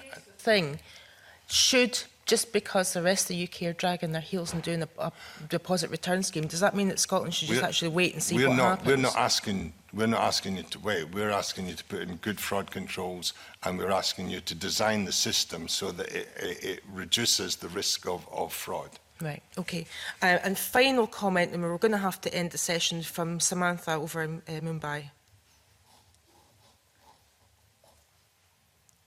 Oh, we can't hear the volume on that. If you hang on a second, Samantha. Can you hear me now? We can hear you now. Okay, great. Sorry, that's pretty good going so far in terms of the connection. I just repeat the point that I really don't think that the system operator should be allowed to set the deposit. I think it's very unlikely that a beverage company is going to do something that would look like the price of their product would increase. And a final point is that I think Finley's point about his gin and tonic cans, he sort of said he likes to have his drink the same every time. And I think that pretty much sums it up. And I think it's very unlikely that people would start buying a 3-litre can of tonic water or Coca-Cola instead of a multi-pack, when multi-packs and those smaller items are designed to be used in very specific ways. Okay, thank you very much. I want to thank all of you for your contribution this morning. You've given us an awful lot to think about. It's been very, very valuable. I'd like to suspend this session meeting briefly to allow us to set up for the next session. Thank you all.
Right, we continue with our round tables for agenda item 1, proposed deposit and return scheme. Welcome to those who have joined us and welcome back to those we heard from in the first session. As I said earlier, there is an awful lot to cover in each of these round tables, so we want to ensure that we can address the main issues. So in this particular session, we are going to be looking at operational impacts and costs, timeframes, wider waste policy context and scheme administration and governance. So we'll keep our discussions around that. There's no need for everyone to answer every question. Those that were here before work quite well. Just put your finger in the air when you want to speak in a particular topic. I'll try and make sure absolutely everybody gets a chance to speak when they want to. We've got until about 11:45 for this session, and then we'll suspend and move on to the next session. Those of you that are joining us, for the first time you speak, if you can say which organisation you're representing. So I'd like to start by considering the operational impacts at different points in the supply chain, like packaging, producer, wholesale, retail, import, etc. And let's talk about labelling first of all, and identification and traceability of DRS scheme items. Anyone want to start off on their thoughts on those issues? Colin Smith. Colin Smith, Scottish Wholesale Association. Just to put a bit of context, Scottish Wholesale Association represent the wholesalers, not just here in Scotland, but also that operate in England as well. We are, in essence, the wheels to the food and drink industry, so we are distributing all the beverage containers, for the sake of this discussion, to the 4,972 convenience stores across the length and breadth of Scotland, the 39,000 food service outlets, restaurants, pubs and clubs. Just picking up, you were mentioning about own label, wholesalers, to differentiate their model from their competitors, do produce own label products. So we are now not just wholesalers distributing goods to those outlets, we are now obligated within the scheme, or DRS, as producers. And one of the arguments is that wholesalers aren't just a homogenous group of wholesalers. We are producers, importers and indeed retailers. So just putting that in the context, the own label product, which currently gets distributed across the UK, is now in essence going to be differentiated because we've now to produce a Scottish version of that bottle of water and an English version of that bottle, which is totally unique. And picking up on Jim's last comment, integrated supply chain, absolutely. We are now creating a trading border here in Scotland, and it's between Scotland and England and Scotland and the rest of the EU. And when we're talking about European countries, France and Spain, the Baltic states, these are countries that are divided, not internal borders that we are now creating here. So it creates a lot of difficulty for us as manufacturers, producers. So between the countries on the continent and countries in the UK? Because you're talking about geographical countries, cross-border trading between countries, not cross-border trading within a country on its own. We're creating but they're all in the EU, so they don't have any kind of customs kind of borders between those countries anyway. No, but in terms of the fraud prevention of non-deposit bearing stock being transported into countries that have a deposit scheme. Okay. Carry on. Sorry. Andrew Ty.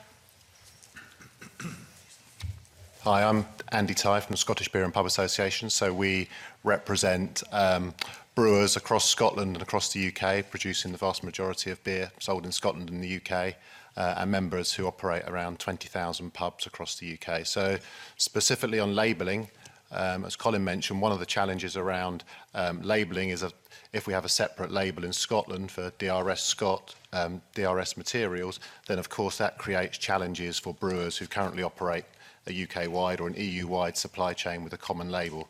So, for example, if you're a Scottish brewer, you will not basically produce to order, but based on forecast demand for your product. And if you've got a Scottish-specific label and some stock, you may not be able to fulfil an order that comes in from another EU member state or from the rest of the UK as well. So it's potentially a missed opportunity in relation to exporting. Similarly, of course, if you overproduce stock, then of course you've got the risk of wastage as well. So whilst I think everyone recognises that to mitigate against the fraud risks, there's going to have to be an element of specific Scottish labelling.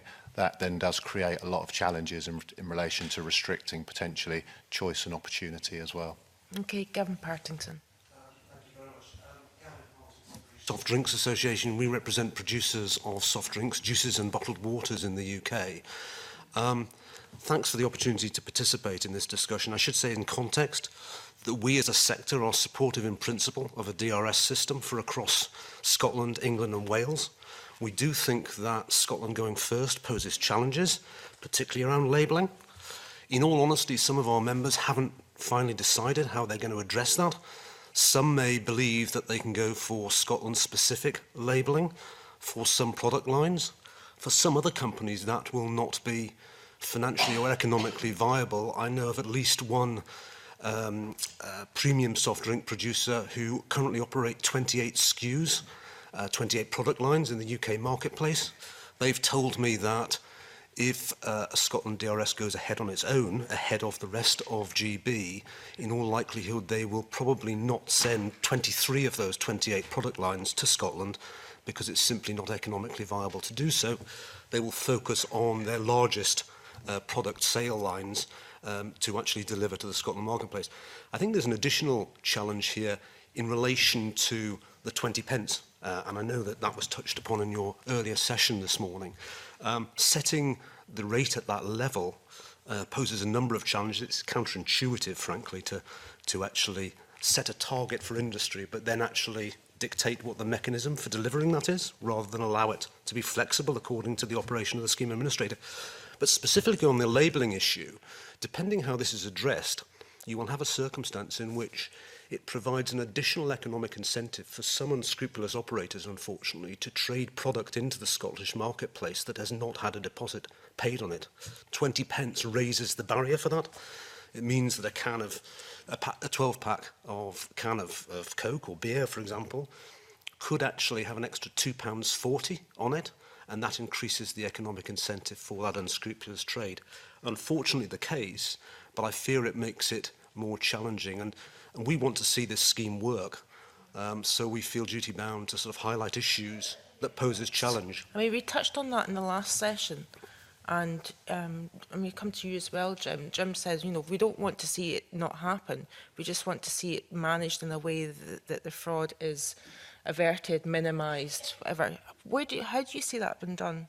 So I think the first thing is that the intuitive way to address this issue would be to allow the system administrator to set the fee, because that administrator is being set a target and they should therefore have the flexibility to use the fee lever to dictate delivery of that target.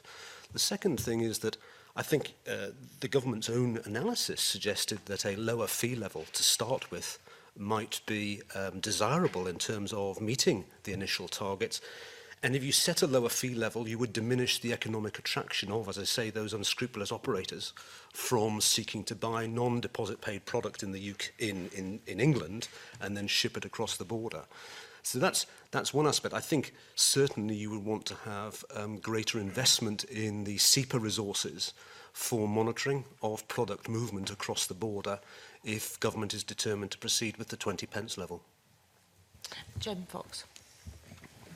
I think it might be helpful for me just to say how complicated this might be so that people understand what we're dealing with here. So I'm representing the Food and Drink Federation here, but I've got a better understanding of Coca-Cola and their stock keeping units. So I'll speak about, for this particular case, about Coca-Cola in this case would have 700 different stock keeping units for Scotland, 700.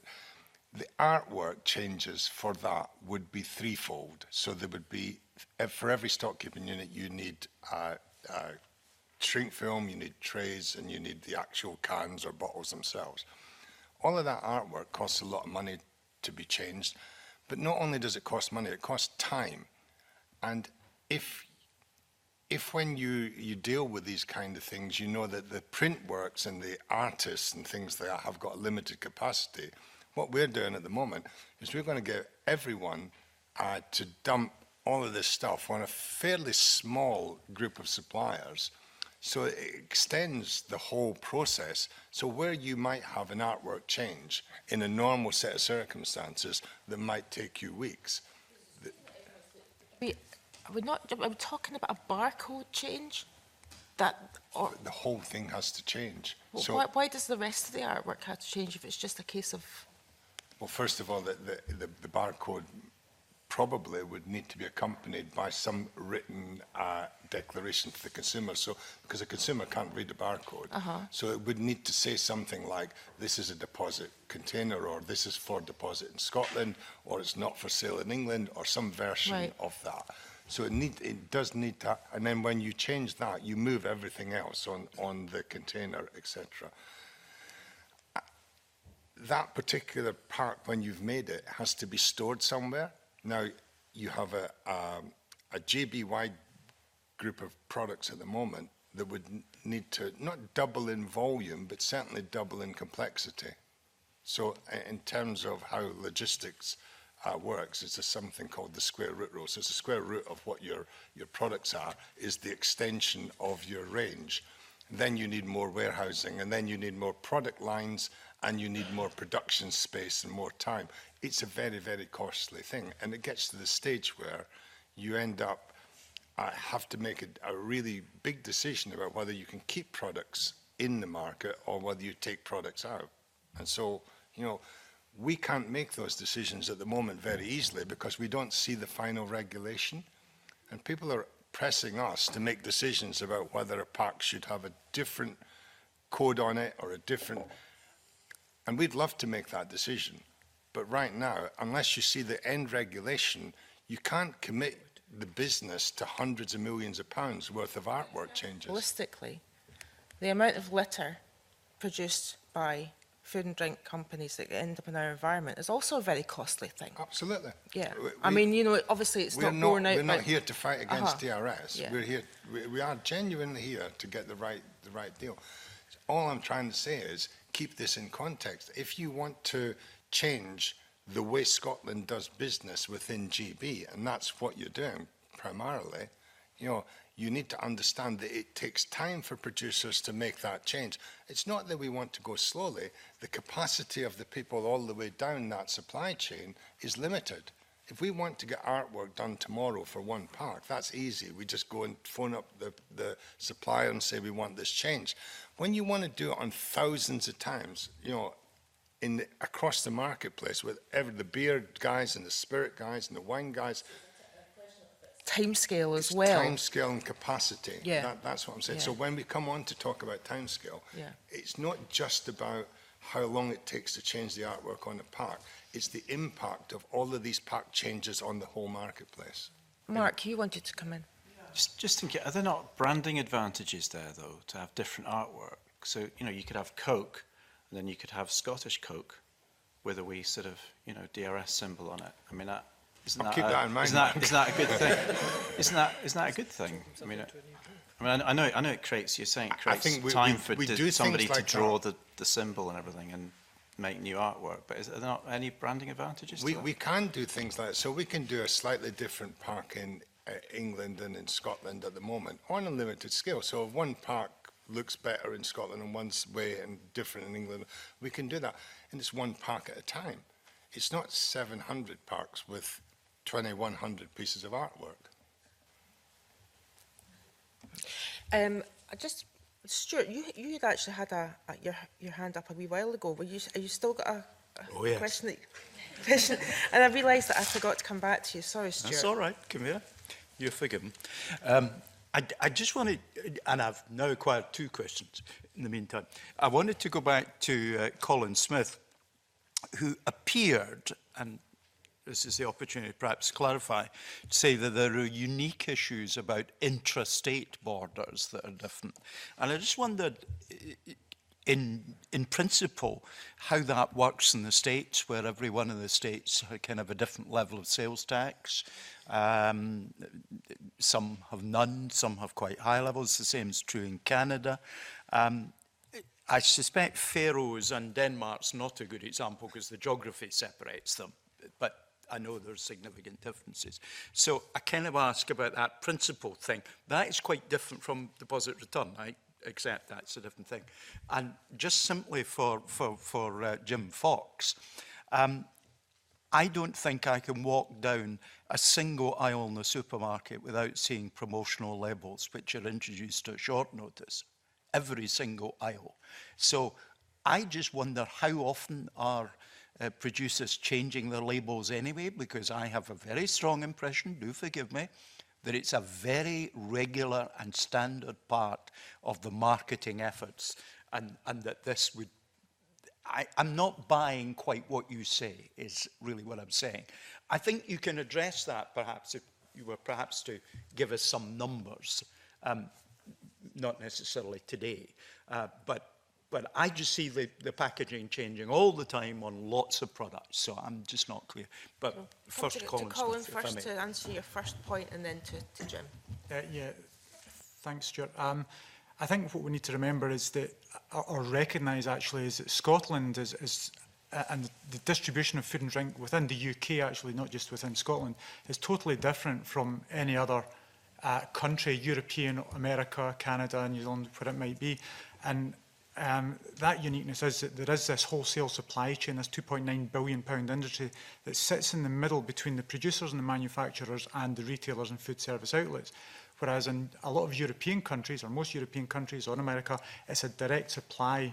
So it's the producer manufacturers directly supplying those. Just intrude. Are there not distribution points in West Lothian that supply the Republic of Ireland, for example? There are, and that's where. So therefore, you know, we're doing it. Yeah, but we're not having to differentiate the product offering. We're offering the same bottle of Coca-Cola to the whole of the UK market, Ireland, and indeed potentially some of them export that UK product into Europe. And we don't have a physical border or a trading border with those countries that we supply. It's the way we've always done business for the last 100 and odd years. But now we are actually having to say, right, when my members that are based in Scotland are buying product, they've got to know, in essence, how much they're going to sell in Scotland, so they buy that Scottish product, and how much they're now going to be selling in England, so they can buy a separate product just for the sale down there. This is totally unique. This has never been done before. And on the scale that Jim was talking, he's got 700 products. My members, because I've gone out and surveyed them, in fact, we've produced an impacts assessment report that we will present to committee, but we haven't yet finalised it because we're waiting on the Scottish Government coming back to us on some new information that's only come to light in the last 4 weeks. But now I've lost the train of thought. 700 products for Coca-Cola. Our members are stocking currently about 4,000 beverage products. And now, if you want them to continue servicing England, as many of our members do, they're now going to have to double those items. So where are they going to suddenly find this additional warehouse capacity? And I know we're going to talk on costs later, but you know, just to give you a shock impact, Jim in the previous session, £15,000 is a deposit value on a trunket of Coke. Our members are suddenly going to have to find another £298,000 a week just to buy the same amount of beverage containers that they currently buy to keep their business running. I don't know where we're supposed to find £298,000 a week. It will eventually come through in the sale of material, but at the initial start-up, that's what it is. I come to Jim Fox to address your other points, Stuart. Sure. A couple of things. I'll just go back to the interstate thing just briefly because I've got something to add. I think in America, Canada, Australia, you have a geography difference. It's a big distance sometimes, and that protects to some extent on interstate movements. Also, the logistics in these countries are much more about direct-to-store delivery from the producer, whereas in this country we have a wholesale strand of our supply chain, and it's a well-developed wholesale.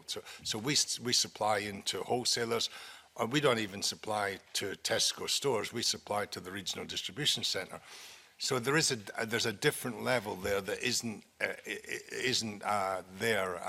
present in America, Canada, Australia. So that's that question. how often do we change labels? There are two different answers to that. First of all, I would suspect that when you go into a store, you will see lots of promotions, but they're not all label change promotions. They're price promotions primarily with shelf edge stickers that make it look different. The actual pack isn't necessarily different to the pack you bought the week before. When we do change labels, so let's say when Coca-Cola sponsors the World Cup, for instance, and they do a nice sort of can specifically for the World Cup, the planning for that has gone on for 6 to 9 months beforehand, and the stock has been made, and it gets phased in with careful collaboration between us and our retailers so that we get it on the shelf at the right time, and then it goes from the shelf at the right time and the normal stock comes through. It's quite a major operation to get that one pack on the shelf at the right time in the right format. This changes the whole market, and that's why I keep coming back to the same point. This, in scale terms, what we're asking is far different from what we normally see on a day-to-day basis. Okay, I've got some. So Ewan McDonald-Russell wants to come in on the back of that initial question, and then I'm going to some of the other members who've got questions around this. Thank you, Convener. Ewan McDonald-Russell from the Scottish Retail Consortium. Just a couple of points of substantiation on Gavin's point about brand and ranges, and that our members sell an awful lot of own brand products. They are having exactly those conversations, and they are looking very closely at small ranges on that and trying to determine if they will still be profitable after all these changes come in. The complexity challenge of this for us is enormous. There are obviously a huge quantity of things. That second point, I think Jim explained really well on behalf of us, and I won't repeat it. That point about RDCs, our members tend to have a distribution hub that will cover Scotland, but it will also cover other bits. Northern Ireland, sometimes Republic, will cover the north of England as well. And in those places, this will require segregation of lines. We will have our Scottish products, and then there'll be products elsewhere. That is not impossible, and I wouldn't want for a second to say this can't be done, but I would note that it is difficult to do, it is complex to do, and to make sure it's right. And that's because at the final stage of this, every product in store, and we're talking at the end of the day 2 billion containers a year, each of the containers that are in store have to be right so we are compliant with the regulations that have been laid down. So that requires a labour cost, it requires a segregation. This is not by any means impossible, but it's very hard for us to do. And from my members' perspective, this has to be all sorted before we even think about the take-back side. So it's an enormous challenge, and I think that Jim's very well expressed the detail of why it's so complex. Okay, Jenny Hume. To briefly say, so we do recognise from an environmental NGO point of view that this brings logistical challenges for people, for stakeholders within industry, but I think we do need to keep in context that, Colin, you mentioned we've been operating business like this for the last 150 years, but we're now living in a recognised climate emergency, and we can't keep doing business like we have done for the last 150 years. So deposit return is a tiny part of the overall solution of what we're going to have to implement, and I think that's why it's really positive. We've spoken a lot with Jim and Ewan about this, and I think whilst recognising there are challenges, we really welcome that they're participating in the IAG and finding solutions to these problems. Okay, we'll go to some of the members that have asked to contribute. Rachel. Thank you, Convener. It's just on the theme that we're talking about. We're hearing a lot of challenges here about labelling, and in the last session we heard a little bit about fraud. Do you think that the DRS scheme, which everyone seems to agree with, should be paused and rolled out as a UK-wide scheme with cooperation from the Scottish Government and the UK Government? Andrew Tyne. I think, in simple terms, yes. I think that is everybody's desire for the most efficient DRS scheme would be to have a single scheme across the UK. We recognise from a Scottish Government perspective that there's some uncertainty in Westminster around timings and when they would be ready, and we appreciate that. But for us and our members, the closer that timescale is to one another, if not at the same time, certainly the better to mitigate a lot of these challenges that we're talking about today, about separate SKUs, about fraud risk. We have a climate emergency, and the Scottish Government have got very challenging targets to do with emissions and waste. Yeah, absolutely. And can we afford to wait as a society? And that's the balance, and we certainly appreciate that. But I also think as well, of course, there's wider, we might come on to it, EPR reform as well that's due to come in from 2023 that will hopefully supplement and complement what's being put in place here as well. Callum. Callum Duncan, Marine Conservation Society.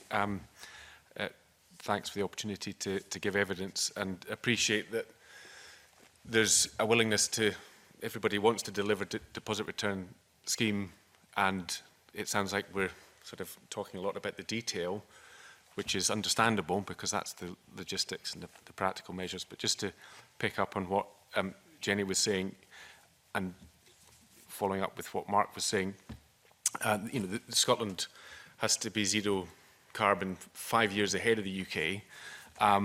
We've got we've got a small window where we have to make these changes, and you know, I would just I was encouraged by the exchange in the first round table, because I don't think I was hearing that people want to have the Scottish Government or Scotland drag its heels because it's waiting for, you know, a wider system and context. And it's important that the systems harmonise across the UK, but I think it's important that Scotland just gets on and delivers, because we have to meet these more challenging targets. We heard from Zero Waste Scotland, you know, there's a potential for saving 4 million tonnes of carbon over 25 years.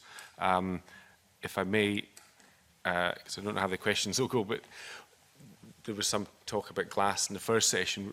I understand 1.2 million tonnes of that would be through glass, and we're really keen for glass to be in the system, because as we heard from Jenny, it's a top 3 item on the beaches. It's a big problem in terms of waste there, and I was also quite interested to hear about this idea of that people were nostalgic. You know, it was a nostalgic thing, the take back of glass bottles, but it was still 50% return rate. 48% of householders still don't have curbside recycling and access to glass. Questions on its head, rather than pausing a sort of Scottish system, as Rachel has suggested, that there should be pressure being put on the UK government to catch up with Scotland in order for them to actually, I mean, is that, I mean, I'm seeing some nodding heads round the table. Gavin Partington. Point, Convener, we've consistently asked civil servants at DEFRA to work extremely closely with their colleagues in the Environment Department in Scotland and in Wales, because actually we see the merit of that. An optimum situation for us, and to your point, Callum, about the timetable here, is that an ideal situation would be for the whole of the UK, well, certainly the whole of GB, to have a cross-country DRS system in place. But we accept the political reality is that Scotland is advanced, and so our real drive at the moment is to make sure that the Scottish scheme is the best designed scheme with the best chance of success. And that's why we genuinely make these points around the fee level, around the timetable. We think is pressing, frankly. The timetable of delivery by April 2021 is very challenging indeed, and I think unlikely to succeed in a successfully launched scheme at that stage.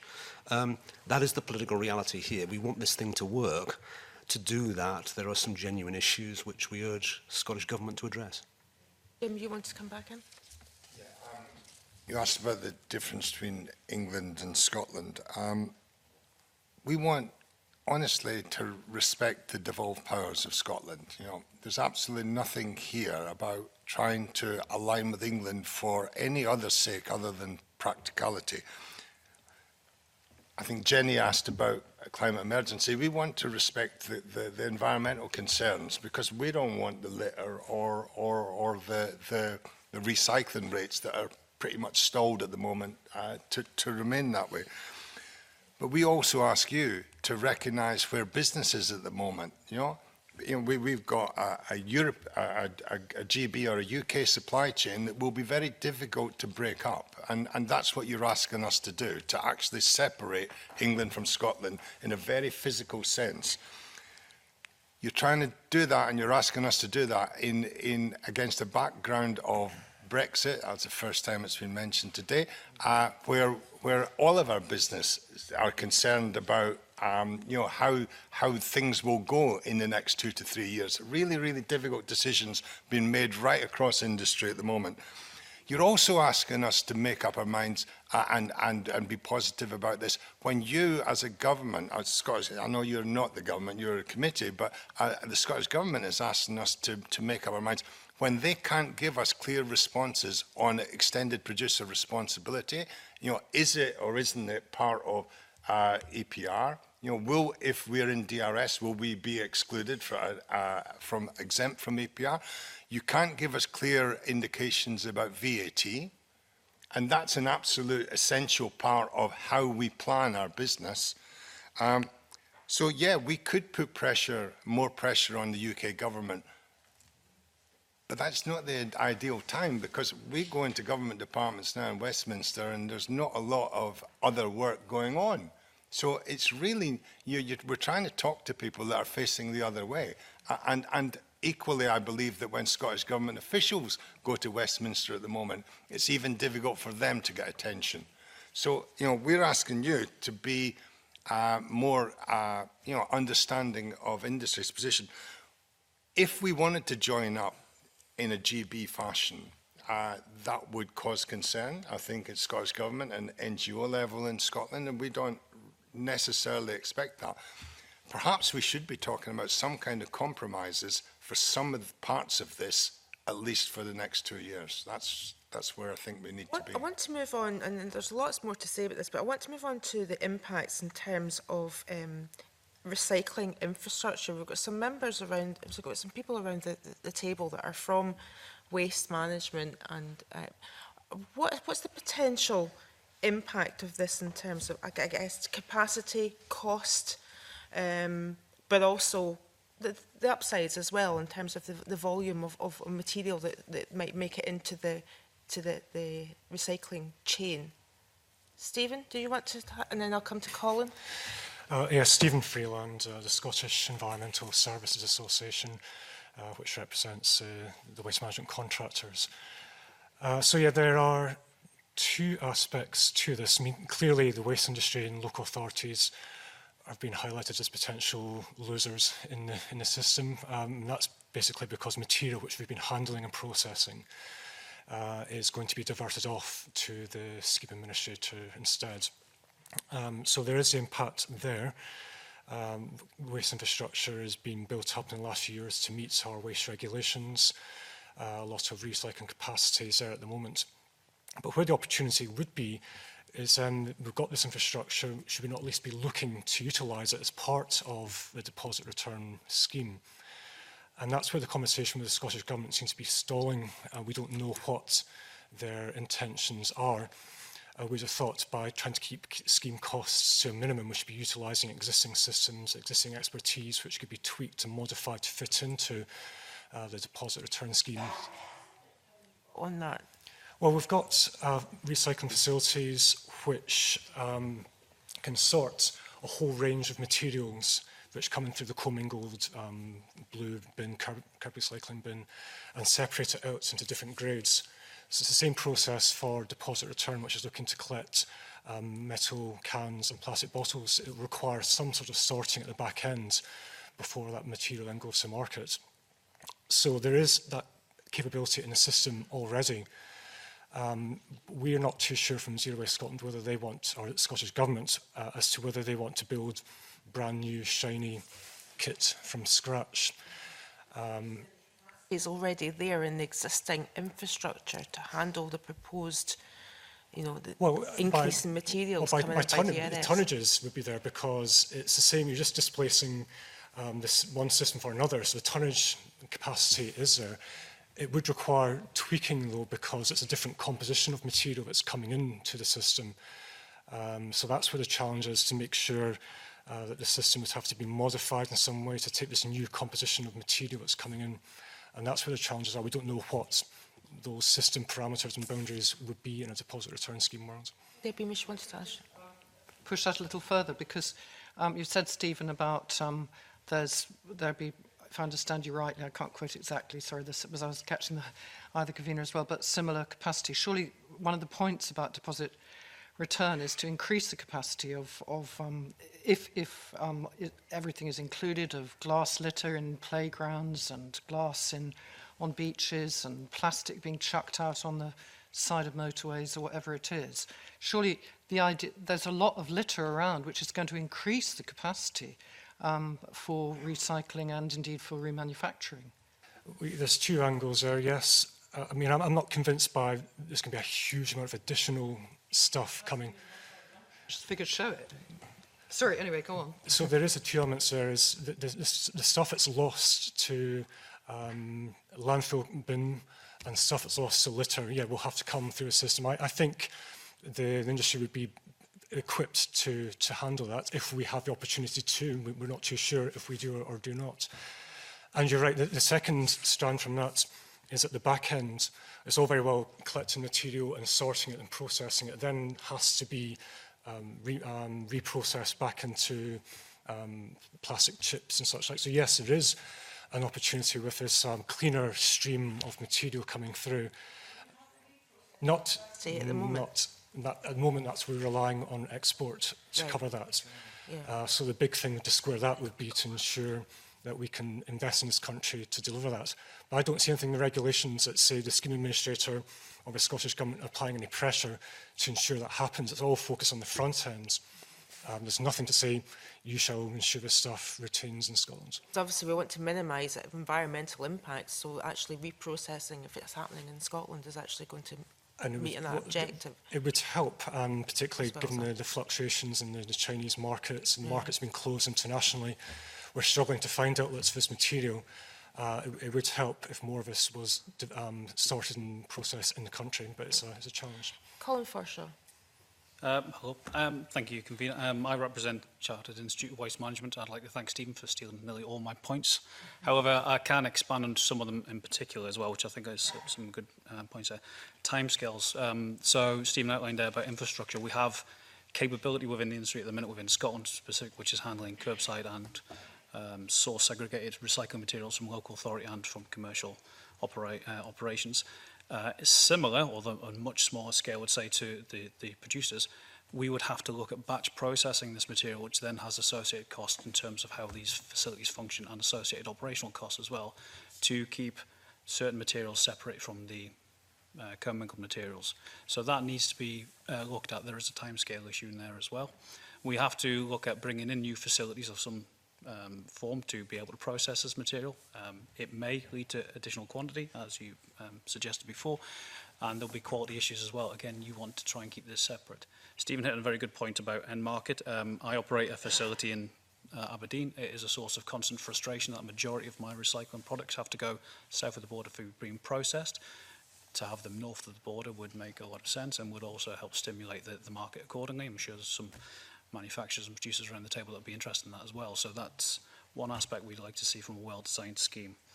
Again, we're coming back to the timeout rollout issues, but I would just like to pick up one point there about the actual tonnage as well. I don't believe it's been adequately modelled, having reviewed the business case as well. I think that's something which does have to be reviewed about the diversion of material from existing good performing schemes across into a DRS, because I do think that underpins a lot of the processing capability from my resource sector that we look at, as well as the producers as well. I think that's a key point for the timescales as well.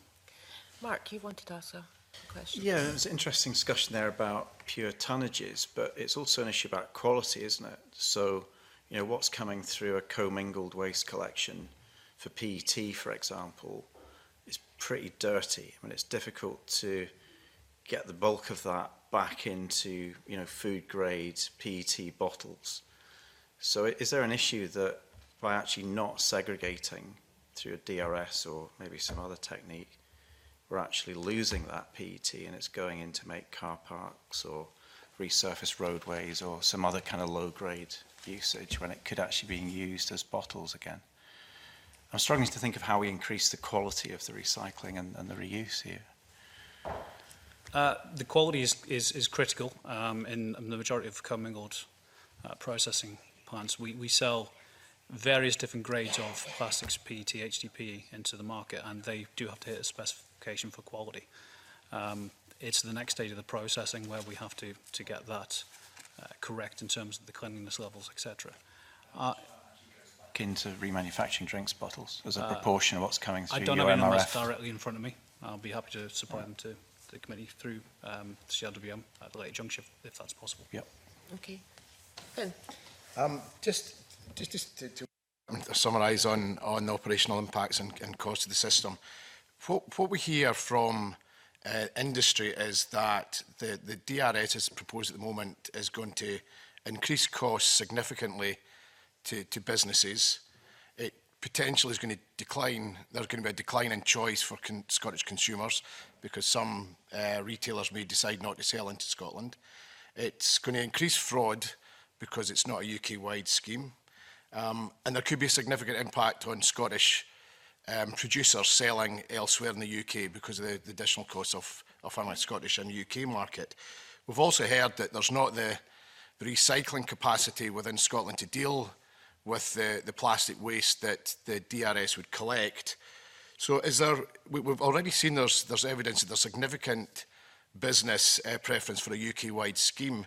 What I'd like to ask the NGOs, it would appear that the date, we're looking at 18 months introduction of the scheme just prior to the 2021 elections. Is it your opinion that this is a political decision or is it a realistic decision to bring in a scheme it's not been political up until this point. I think it's a little bit unfair to ask our guests to make political comment. It's about the operation of it. Okay, really. on an operational basis, I think we've talked about the Scottish scheme and a UK scheme and the Scottish Government trying to go further. My question is it realistic, is it sensible that the Scottish Government push ahead for an introduction date of spring 2021, where all the evidence suggests that the timescales are not realistic and we might have a system that's not sustainable and fit for purpose? Would the NGOs suggest that there needs to be more work done to create a UK scheme which would deliver straight away and give longer term benefits? Is an impossible ask at this stage. If we look at the stage at where the rest of the UK are in terms of deposit return, we've had primary legislation here since 2009. They haven't even managed to get primary legislation. The Environment Bill has just fallen because of the general election. So I know that people within industry would like maybe a bit more time, but I don't think they're asking to wait until the rest of the UK, because I think we all know that the very earliest the rest of the UK could do it is 2023, and that has probably been massively pushed back now because of the general election. So I'm not the person to answer about the ins and outs of the practicalities of the system, but I do know that the industry have been represented on the implementation advisory group for about a year now. People have been talking about this for a really long time. Everything we're hearing today, I heard probably 2 years ago. So I have sympathy that there are challenges, but we can't afford to wait any longer. But is 2021 realistic? I think it is. Lithuania introduced it in 6 months, and they got 90% return rates within the first few months. Callum Duncan. Jenny's just made a point that I was going to make there about Lithuania managing it in 6 months. I had a bit of an opening gambit, which was environmental, but there's also a business case as well, which I think we've also heard in terms of what we want is we want to increase quality recycling. We want to encourage circular economy businesses in Scotland. We want to use the existing ecosystem of waste sorters and recyclers, and there's lots of social enterprise opportunities there. There are systems I'm sure we could come up with in local communities where, if there are exemptions, there's agreed collection points. The system would help fund the transport cost of the recyclate to adequate recycling facilities, so that cost is not borne by the local authority, which in turn is a taxpayer cost. I can't help but think that in terms of marketing opportunities as well, I mean, Scotland's the only country in the world that has a soft drink that outsells Coca-Cola. and that's on the basis of I'm not making a marketing point, but just to try and sort of flip the narrative in terms of, you know, opportunities there as well. And just to be absolutely clear, I mean, our ideal is harmonised, integrated schemes right across the UK as soon as possible. But if, from an environmental perspective, we're seeing the progress stalling, not happening, as Jenny said, you know, they don't even have the primary legislation in place there in the UK. We need to get on and do it. And there is a precedent as well, because obviously there's been things environmentally done in Scotland first, like the plastic bag charge, and then the rest of the UK followed on with that as well. So there's precedent for almost a sort of Scotland being a test case for the scheme, and then a follow on. You wanted to come in as well. If that's okay. Firstly, we have some experience from carrier bags and MUP doing it differently in Scotland, so hopefully there's a bit of that. If I can just run over factually what my members, particularly my members who work in property and planning teams, are telling me of the retail build. So this is dependent on there being a scheme administrator formed and some idea what that looks like. That's a dependency we can't wait for, and that can't obviously be convened until at least May, I think it's April or May next year, when these regulations pass. So once that's all in place, our members have to build a scheme in about 2,500 stores to take back 2 billion containers. That's going to cost us, we reckon, probably about £250 million in total. It's a really significant thing. For about 500 of those stores, we think we're going to need serious work, so that would be store extensions or major refits. That construction work itself is a 6-month project, but in most cases that will have to go through planning, we'll have to go through building warrants. There may be licensing changes if we have to move stores under the Act around that. And that's all before we kind of get into that. Those of you who are noticing that, that means that it's unlikely a lot of the regulatory things we need to pass, which is very different from other examples.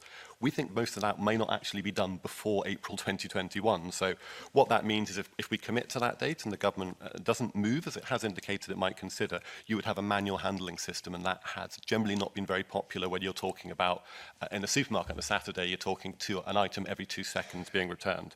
We've estimated, and this sort of refit process would normally take 5 or 6 years. We think if it's absolutely pushed, if there's a huge focus, and it's what retailers absolutely commit to as they do, it's likely to be at least the middle of 2022 before the physical infrastructure for take-back can be made. And that's just simply based on an outline on those premises.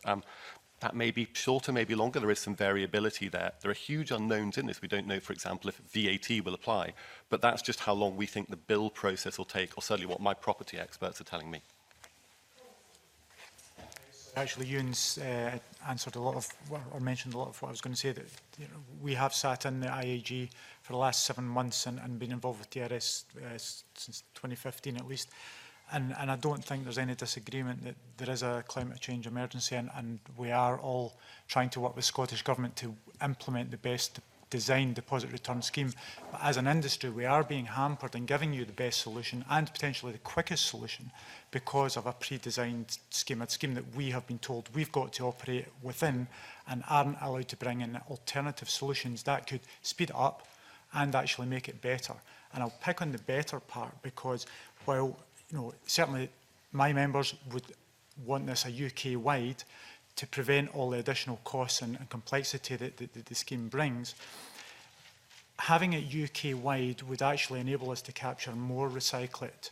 And the table, we're talking about Scotland's scheme. How can that be made better? But the environmental challenge, the environmental groups want us to clean up the environment, to clean up the beaches, etc.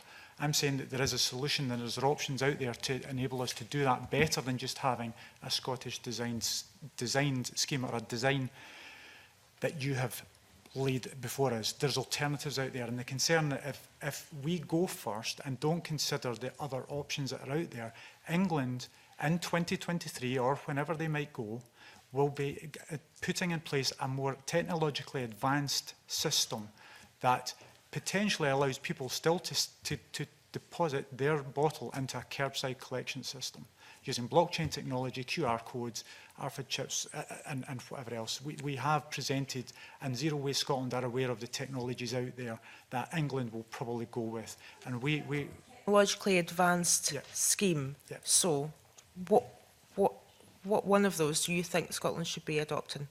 That's not for me to say, because this is to be industry-led, and it would need to well, it is for you to say, because we're asking for your view. So you've said that we should be having a different type of scheme.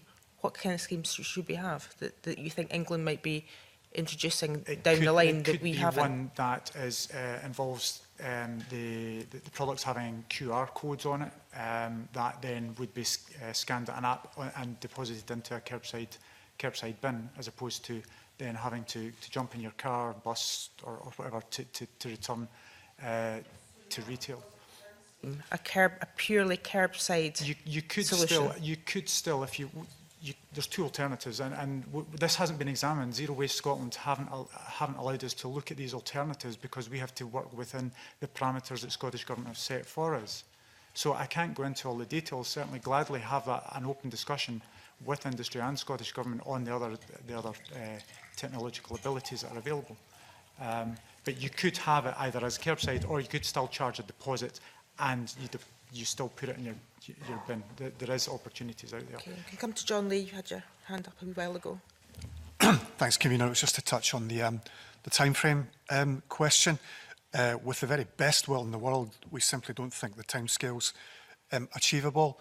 From the point of view of project management, the key issue is the dependencies across the supply chain. From a small retailer point of view, we are dependent on our manufacturing colleagues making all the labelling changes, the pack changes. It's not very sexy, but there's a huge issue about whole of systems testing. We have a wholly integrated system, so we would have to test the registration process. We would have to test the IT system. We would have to test that deposits are being reimbursed in a timely fashion. We would have to test that handling fees are being paid out correctly from both automated and manual take-back processes. We would have to test that people's payment details have been encrypted correctly. There is a procurement dependency. So I think there's a general consensus that the scheme administrator won't be formed until around March or April of next year, which would essentially give us a 12-month window to implement and resolve all of these dependencies. So with the best will in the world, and I should say from our members' point of view, there's no real benefit in keep extending the implementation date. However, being realistic, the issue of dependencies and the issue of project management makes the timescale, I can't see it being achieved, to be absolutely frank with you. Okay, Susan Love. Just to echo quite a lot of what John said there. So we obviously work on a lot of regulatory matters that affect small businesses in Scotland. So we've got a lot of experience of what needs to be done between government deciding what it wants to do, Parliament passing regulations, and then the next stage after that moving towards implementation and delivery. Now, one example I would use would be the waste regulations that were passed 2014, and those were probably one of the most similar large-scale pieces of regulatory change that affected most small businesses in Scotland, where they had to move to a recycling system. Now, I think there was 2 years from the passing of that to actual to coming into effect for businesses. And in that case, and we use this as a model that was good working with small businesses, because there was a really strong thought put into what the enforcement model would look like, the training required for all the regulators to get it right, the awareness raising and marketing campaign for business. So that was a good example. But that was really just a tweak. It required some action from businesses. This is setting up an entire new organisation that's going to do all of this, a scheme administrator.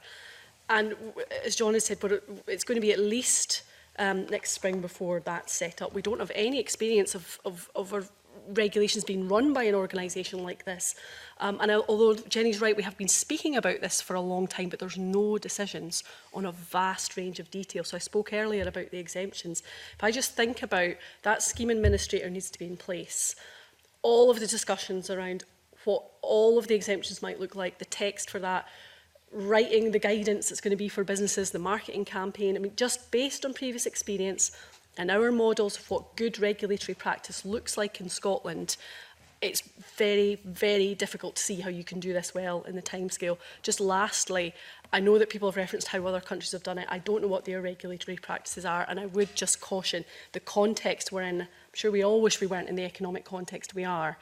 But there are multiple challenges coming down the road at businesses at the moment. As we can't escape that. There's a lot happening. We're going to ask them to do other things in relation to climate emergency as well. So we just need to be cognizant of the context that we're operating in. Okay, we have Jim and Andrew wanted to ask, but I'm going to bring in Angus MacDonald. On the issue of timing, you have some additional questions to throw into the mix. Yeah, thanks, Convener. With regard to the time frame, we've seen some slippage already. I think it's fair to say. I mean, February 21 was the date put forward for some time as the preferable date that DRS would be operational. However, we know that the draft regulations now have the 1st of April. However, the Scottish Government states that the timetable for implementation of the scheme is the subject of ongoing discussion with stakeholders, supported through the Scottish Government's DRS Implementation Advisory Group. The various commencement dates included in the draft regulations are caveated for this reason. So the Scottish Government, I think it's fair to say, would be aware of the need for more slippage. So can I ask the panel members who haven't contributed to this particular section of the debate, how achievable and how appropriate are the timeframes currently proposed by the Scottish Government, taking into account the need to establish, for example, the physical infrastructure, and, particularly the counting centres, setting up the administrative processes, establishing the scheme administrator, 1 or 3 or whatever, and bringing into force the enforcement mechanisms that we've already touched on. Jim, do you want to address any of that? Yeah, just general timescales. So not sort of going back to this join up with England, but just the practicalities, if you like, of where we are now. So if you imagine that you can pass this regulation by something like March next year, is that that seems to be the timescales that the government's working to. If you imagine then that producers are responsible for putting together a scheme administrator, that means borrowing £26 million. It means lots of other things. So putting that joint proposal together by producers that aren't able to do that in advance because they haven't seen the regulation. So the clock starts ticking from the time the regulation is passed, not from now. We can't do much preparation on this. So you say March, then it's 2 months to get the system administrator, people together, borrow money, set up heads of agreement or whatever the contracts are between them. And then another month or so before Scottish Government ministers approve the scheme administrator, you're then well into summer 2020. So let's say July. If you then put a year on, just a minimum of a year for a really complex implementation, a year puts you into July 2022. And let's say there's a bit of slippage. Now, even a bit of slippage puts you into September, October. If you go past October in the retail trade, it's Christmas and you cannot implement something like that in Christmas. So if you guys get everything together and you deliver the regulation in March and then everything goes smoothly and we have a scheme administrator up and working within 3 months, then there's a chance that you hit 2022 September, October. There's a chance. If you slip on your timescale, then you must give us the latitude to go over into 2022 because Christmas isn't going to work for this. We're going to move on to talk about EPR. Finn Carson. Thank you. I just want some comments in very broad terms. The Scottish Government obviously brought forward its circular economy bill, and at a UK-wide level we've had consultation across all the countries looking at the UK packaging producer responsibility system, and we've also got proposals and features of the extended producer responsibility across the UK. Can I have some comments on how you think the DRS system should fit into an extended producer's responsibility, and does that need to be accelerated for the two to work well together? Andy Ty. It's been mentioned earlier, actually, and yes, EPR's coming, and there's going to be wide reform. I mean, they're talking about consistent collections across local authorities on businesses paying the full cost of packaging being recycled and reprocessed. But really, Jim mentioned it earlier, it's probably the timescales initially with DRS and where that fits in. So DRS has definitely got a part to play with that. But at the moment, of course, there's the double counting element. So producers are going to be paying under the existing regime for PRN and producer responsibility up to 2023. So just to give an example in relation to beer, in 2020, to meet the 80% recycling target for glass under the current business targets and the targets for aluminium and metal, we estimate it will cost around £2.4 million for beer across the beer supply chain that's responsible for that payment. If you think about the producer fees under DRS that will come in potentially from 2021, we're waiting for Deloitte to break down those producer fees by the different material types. But for glass, we estimate that will be between 5 and 10 pence. So for beer, that's between 14 to 28 million just for beer. So if producers in Scotland are paying that producer fee as EPR, essentially, to deliver what we want on DRS, then of course, if they've also got to pay 2.4 million in EPR costs on top of that, that's an area of double counting that certainly we would want the Scottish Government to work with the Westminster Government to make sure that's not the case. So DRS has definitely got a role to play within EPR, but it shouldn't be on top of EPR costs, I think is the point. Partington, then comes Jim Fox. Convener, it's to that point, same point, and we have asked whether or not there's a way of framing the regulations to make some provision for this, to ensure that there isn't double counting. Producers obviously want to fulfil their extended producer responsibility obligations. That's absolutely right, and DRS is a key element of that. But is there a way of ensuring, through liaison with the UK government, that in fact they're not also going to get charged that existing producer responsibility obligation through the existing waste management system? It's also germane, and Jim did refer to this earlier, around VAT for the same reasons. So we wouldn't want to see VAT charged on deposits, and officials have indicated that that's not their objective, but we still don't have any concrete assurances that that isn't going to occur. Okay, Jim Fox. EPR, we're really supportive of EPR, and we are all across Europe. We think that this is relatively simple.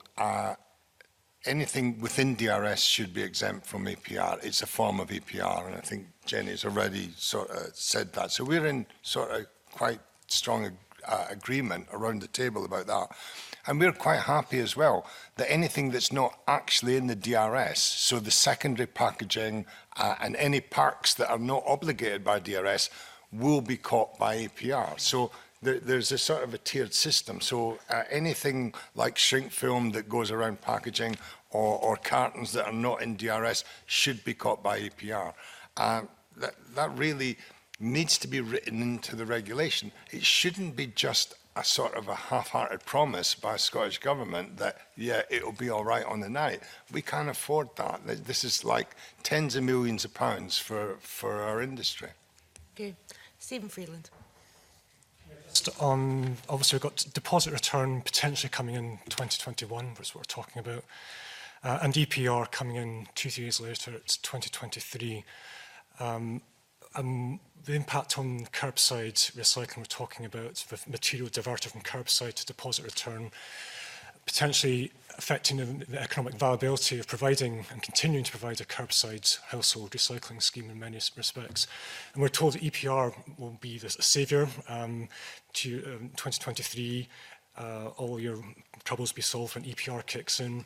But we've got this 2-year window where we're being told by the Scottish Government of weather the storm until EPR kicks in, and that would help rejuvenate the fortunes of curbside sort. So there must be some way of potentially dovetailing DRS and EPR rather than this 2-year gap that we're looking at the moment. Okay. Right. We're going to questions and discussions around everything we haven't really discussed so far on scheme administration and governance. Stuart, do you want to kick that off, please? Yeah, I thought this was going to be simple, but every contribution is making it more complicated, I must say. And I suppose, totally naively, I'm just wondering why we don't just collect the 20 pence when we sell the product. Has that been looked at? Yeah, as we do with plastic bags. So I never heard the first bit. Why don't we collect the 20 pence when we sell the product? I mean, why does the retailer have to pay the wholesaler the 20 pence?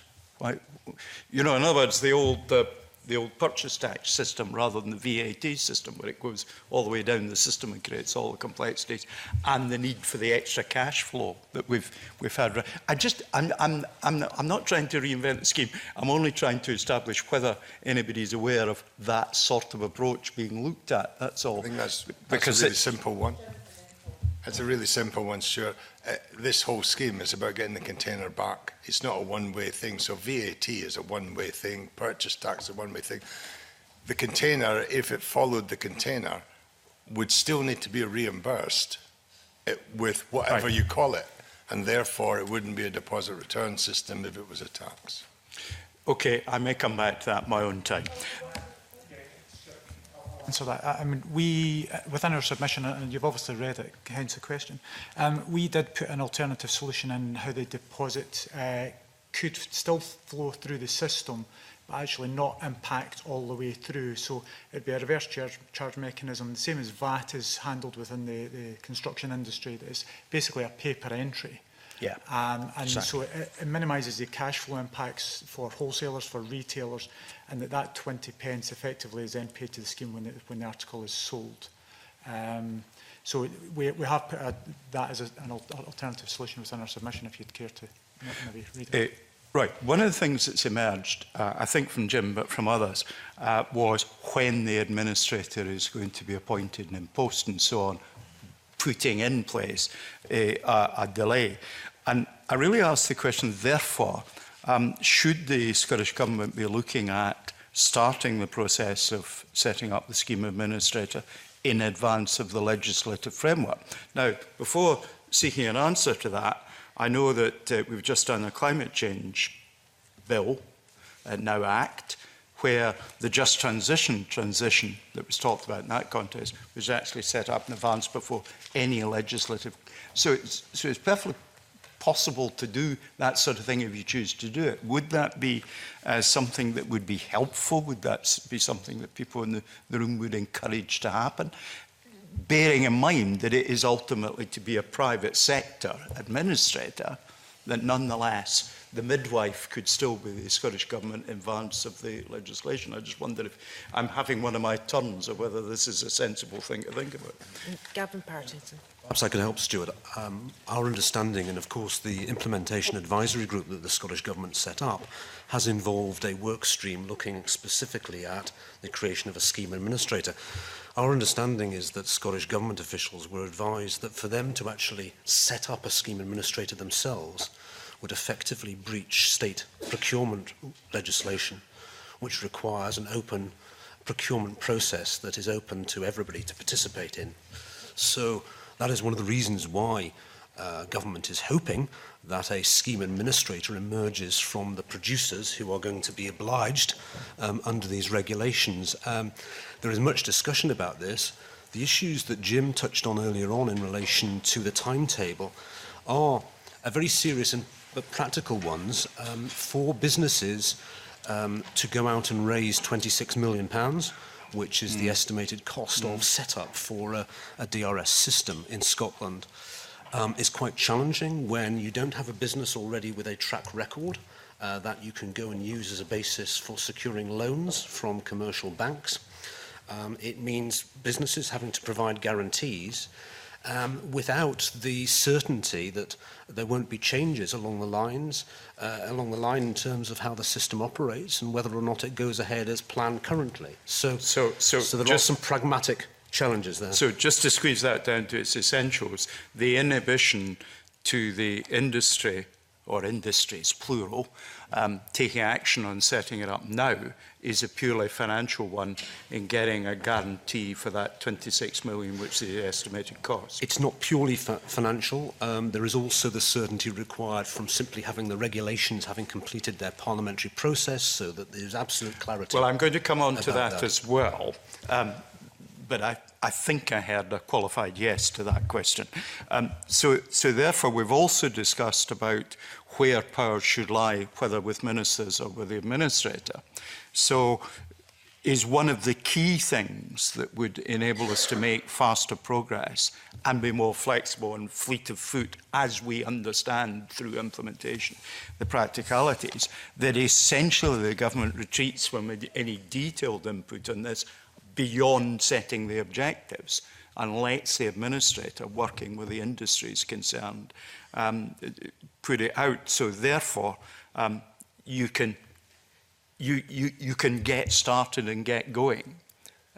I think from a previous response I made to the convener, it is the case that good general practice from schemes that operate effectively internationally is for government to set the targets, for government to set the objectives, and for then the scheme administrator to go away and ensure that it comes up with the right policies and procedures to meet those targets. What you've just surmised there is actually good international practice. I think I'm hearing you right. It makes sense that someone can go ahead and start laying the ground rules, and that seems sensible. And Zero Waste Scotland, I think, are starting to do that. However, we have concerns about that because they're going to hit. I think there's a pressure on them to hit a deadline in May 2021, and therefore. They're getting impatient that industry can't make progress. Industry can't make progress for very good reasons. It's not that we're procrastinating. It's because until we see the final regulation, we can't see how this whole thing sits on the ground in hard logistical terms at the very least. We can't say how the IT systems work. And they will have, Zero Waste Scotland will have exactly the same problems. So they're actually going ahead and trying to plan something that they don't know either. I don't understand how they're going to do that very sensibly. And it could be that the further ahead they go, the more we're going to have to unravel before we get started. Are the IT systems of other countries available for purchase? Well, for instance, a question that we heard everyone discussing earlier on in the first roundtable was, will glass be included or not? Now, that's a substantial question. Unless you can answer that question, it's very difficult to understand what size of equipment you need in the sheds, what equipment you need. It's not just in the retail premises, it's how you handle that material. Do forgive me, I think we're now a couple of phases further down the line from the area I'm trying to examine, which is simply getting this administrator in place to start and to see what powers they should have. Because my instincts say the more powers the administrator has, and the more the government simply is setting the objectives, the faster progress we're likely to make, because that administrator will be accountable as a private sector individual to the industry.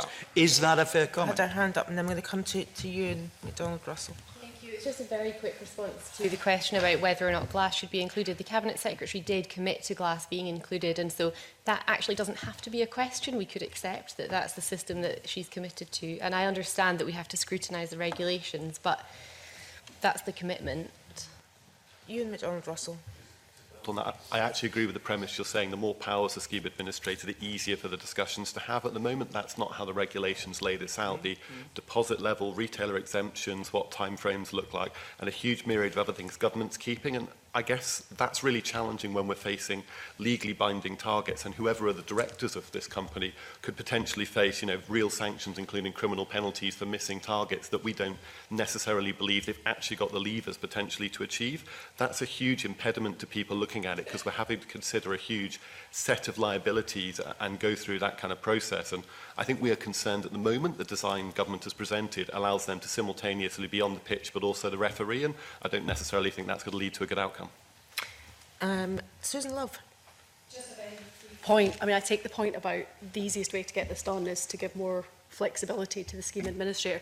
I suppose just one concern that we do have is that if the majority of premises are going to be run by small businesses, but they're only responsible for a tiny amount of the containers that will be brought in, and they're inexpensive to get to places, that small businesses and the needs of rural and remote communities don't end up at the back of the queue in whatever system we set up. And if we're trying to do it quickly and we want to do it in the most cost-efficient way, we need to think through what the accountability is going to be to make sure that small businesses and those in rural areas aren't disadvantaged by however the scheme administrator decides to be set up. And probably SEPA is key there in terms of the role it plays in approving plans of the scheme administrator. Okay, we have 3 more people wanting to make a view, and then we're going to have to wind up because we are running out of time. Come to Andrew Tighe first. So just two final points, if I may. One was just on the scheme administrator and the importance, I think it's been mentioned already, when the regulations are passed and the scheme administrator bids or someone puts in a bid to run the scheme administrator, you know, that £26 million or whatever is needed in terms of loan funding to set up, to build accounting centres, you know, that needs to be available for the scheme administrator to access in the form of loans. So that's something, because for individual producers, obviously that's going to be quite a challenge to fund that themselves, you know, without any sort of commercial facilities to do that. And the second point, which just we haven't really touched on, was just I wanted to make about pubs as well. Obviously, there's going to be some challenges for small businesses and small pubs in relation to the storage of materials under DRS. You know, most pubs will be doing 300 to 400 glass bottles a week, which are going to have a value now, so they won't be able to just put them in the wheelie bins outside, but are going to have some secure storage or to store them inside. And again, it's important in the regulations that allowance is made for that. And at the moment, in the draft regulations, we're not sure that's fully allowed for. So just 2 points I just wanted to make just before we finished. Before we come to Colin, the 2 Collins, Mark, did you have something that you wanted to raise quickly? Just quickly, Convener, I was just going to come back on the fraud issue and just whether any of the panellists today had any thoughts as to how we minimise fraud. I mean, I'm particularly struck by the fact we've got a number of trade associations here. You obviously don't want your members to be committing fraud, so you know, what is the model really for minimising fraud? Not a small issue, but I'll come to Colin Smith first of all, and then Colin Forshaw, and if that last point, if someone wants to maybe address that. I think I can actually answer Mark's question within what I was actually going to say, and it goes back to the wholesalers are critical to the success and implementation of the deposit return scheme here in Scotland, and we are unfortunately the only critical players that are not compensated in any way, either through a handling fee or recognised as a member of the scheme administrator. And certainly, answering Mark's question, the wholesalers, because we have direct contact with the retailers, the publicans, and are distributing the bona fide DRS deposit paid scheme articles, we are a potential solution to identifying fraud within the environment that we're trading in. But whatever scheme is set up, whatever it looks like, as scheme administrator, we would ask the committee and Scottish Government to write into the regulations that the board membership has to reflect the parts of the supply chain that are obligated. That includes the wholesalers, which we are not at this point. It's only producers, manufacturers and retailers. And I would ask you to do that both for fairness of those who are obligated, but also for legal reasons. And I mention legal reasons because we have put in a written submission that we are questioning. We have got a couple of questions around the legality of some of it. And that would also ask you just to amend the regulations to ensure that the scheme administrator has a mechanism in place for any dispute resolution and for the voices and the whole of the supply chain that sit out with the scheme administrator, that they are heard and taken into consideration. Okay. Colin Forshaw. Thank you, Convener. Just 2 quick points. To address speedy implementation, there is a common sense then to tap into existing infrastructure and collections processes operated by local authorities and private contractors across Scotland. However, there appears to be a lack of communication with our resource sector to tap into this. I think the other point I'd make on the back of that is that the scheme administrator does not seem to be or won't be subject to public procurement, so any short-term benefit of working with our industry may then be lost in the longer term as well. And the final thing about the implementation group and the advisory group as well, I feel that there is a call for some representation, and we have experience of operating collection systems at the back end of the process and also working with the circular economy, and I think that's at the moment under-tapped and it's a good resource to tap into. Okay. We have actually run out of time. I want to thank you all for your time this morning. A lot of us, a lot to think about, and I just want to reiterate that you all have sent in written submissions, and many more people that aren't present here today have sent in written submissions. They're all going to be given equal weight, and obviously any points you haven't raised in there, they'll be in your written submissions. They're all going to be taken into account when we put our report together. I'd now like to suspend the meeting briefly to allow us to set up for the next session. Thank you very much.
To the 30th meeting of the Environment, Climate Change and Land Reform Committee. We continue this morning with agenda item 1, the proposed deposit return scheme, and welcome to those that have joined us in this third round table, and welcome back to those that are continuing on from the previous session. As I said earlier, there was a lot to cover in that session. I want to encourage people to focus on the particular issue, theme that we introduce when possible. And if you want to speak, if you could just raise your finger, then me and my clerks will spot you, add you to the list, and we'll really try very hard to make sure that everybody gets heard, both members and our guests. We've got until approximately 12:45, and then we're going to suspend the later leave before we go into private session. So the theme of our round table in this third round table is around local authority impacts and integration with existing recycling collections and processing infrastructures. It's a theme that's actually been woven through quite a lot of our discussions before. I'm going to ask my colleague Mark Ruskell to kick off the discussion. Thanks, Convener. I mean, I think the whole committee is very aware that local authorities have been through a huge amount of transformative change in relation to their waste collection services over the last decade. So it's really perhaps just to get your initial thoughts on the impact of DRS and what further changes you think DRS will result in particularly in relation to curbside sort or other schemes that you're running in relation to the collection of PET, glass and cans. So if you just indicate to me if you want to speak, if you're speaking for the first time, if you can say who you're representing. Philip Mackay. Good morning, Philip Mackay, Aberdeenshire Council. I think that's right. We have been through significant change, and I think recycling rates have increased on the back of that. Having said that, in Aberdeenshire we've plateaued.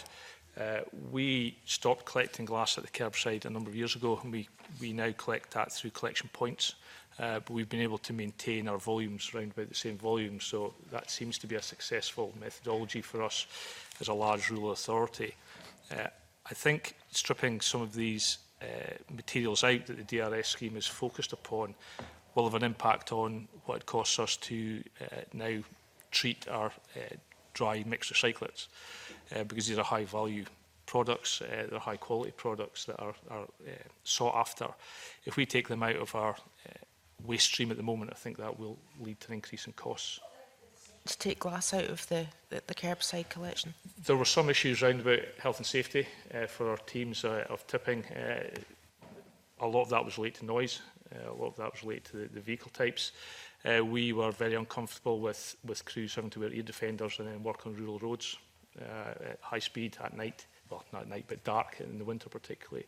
So we looked at the options that were available to us, and we decided to take that out of the collection. I've heard from representatives in the previous panels about the impact financially or economically for councils about taking glass out of what you collect because it's actually got quite a high value. How have you found that? I mean, is that it is a high value product, you're right, but when we took that out, we kept under very close scrutiny what the volumes we had, both going into the recycling containers and also what was finding it into our residual waste, our black bin as it were, and we haven't seen any change.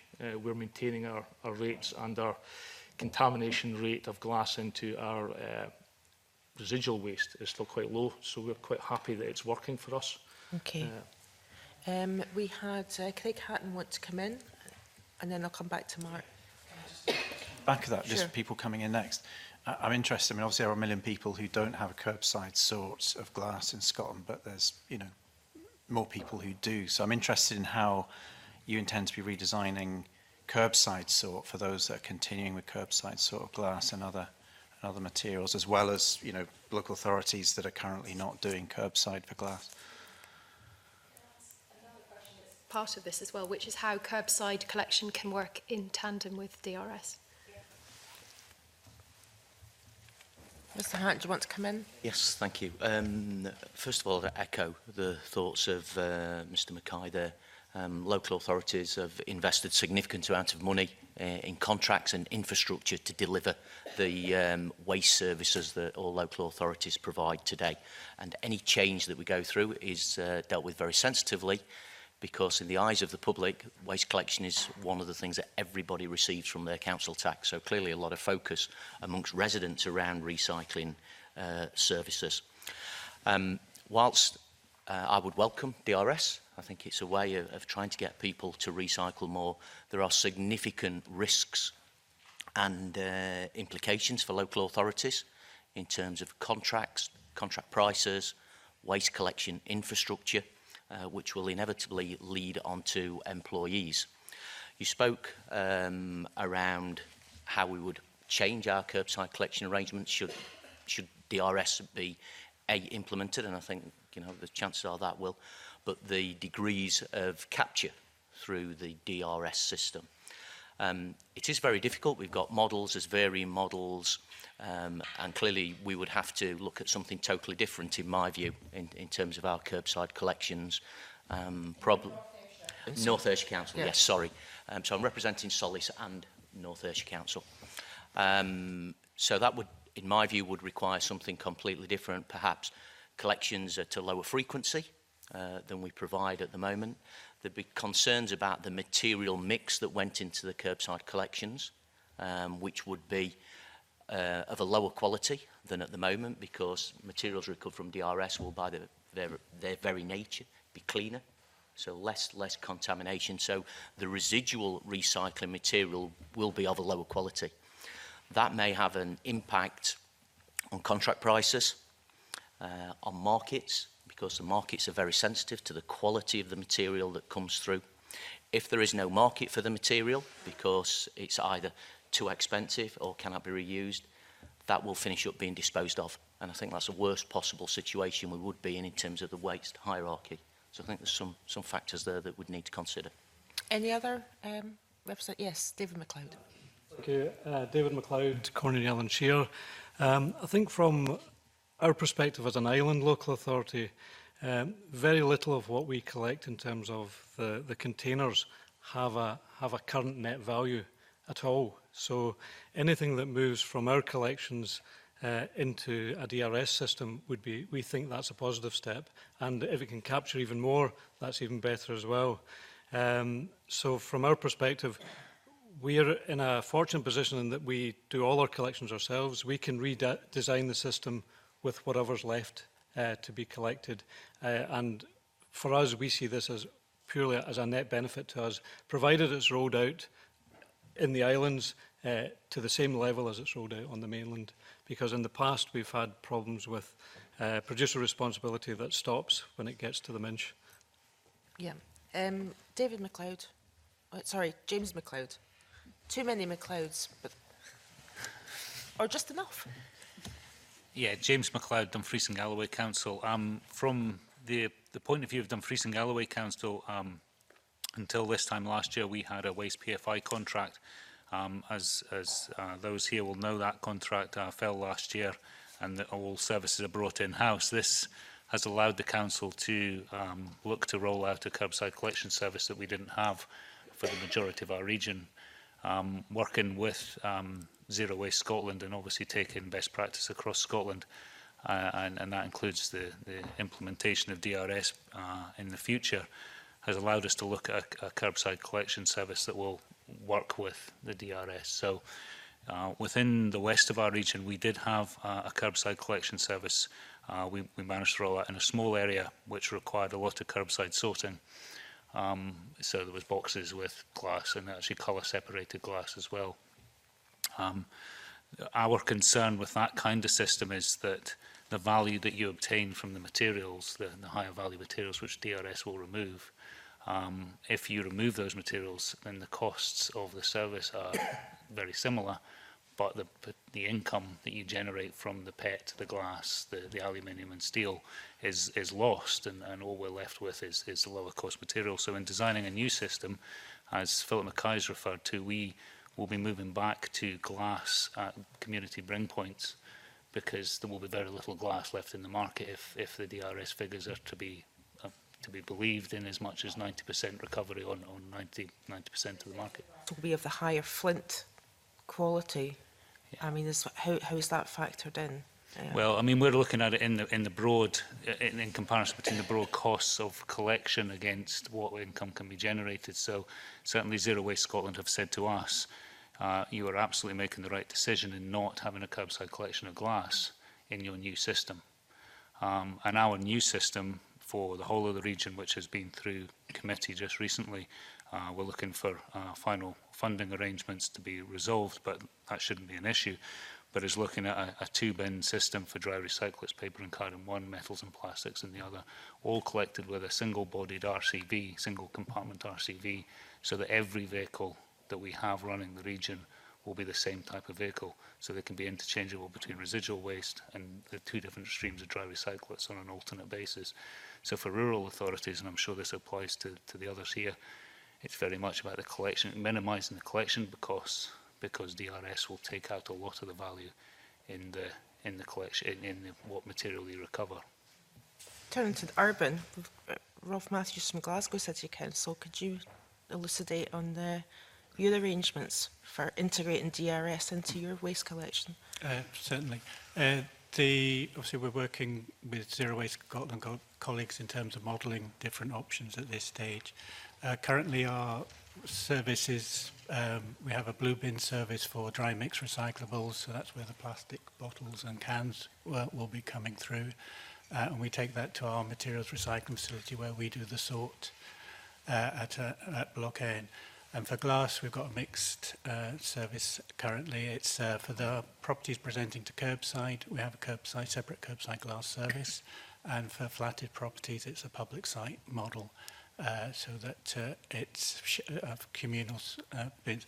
So obviously with glass being targeted, then that's going to reduce the amount of glass that we'll be collecting, and we'll need to review how we deliver that service. As previously said, do we look at changing collection frequencies to make it more effective? And similarly with the commingled, again, is it a collection frequency change?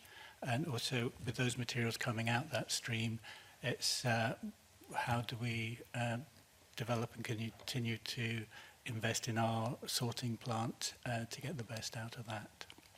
Craig Hatton, you want to come back in?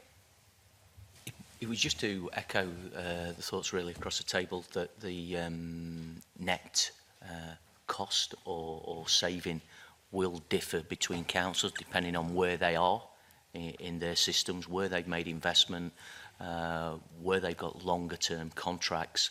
And it will differ, so it won't be the case that all councils will get a net cost reduction. I think a significant amount are expecting an additional cost arising through remodelling their collection services and the materials that they will be left with to collect. Also will have an impact on things like your street cleaning as well. I mean, is that factored in as well? I mean, there surely will be knock-on benefits in terms of littering. So if I can respond to that, I think there are two things around street cleaning.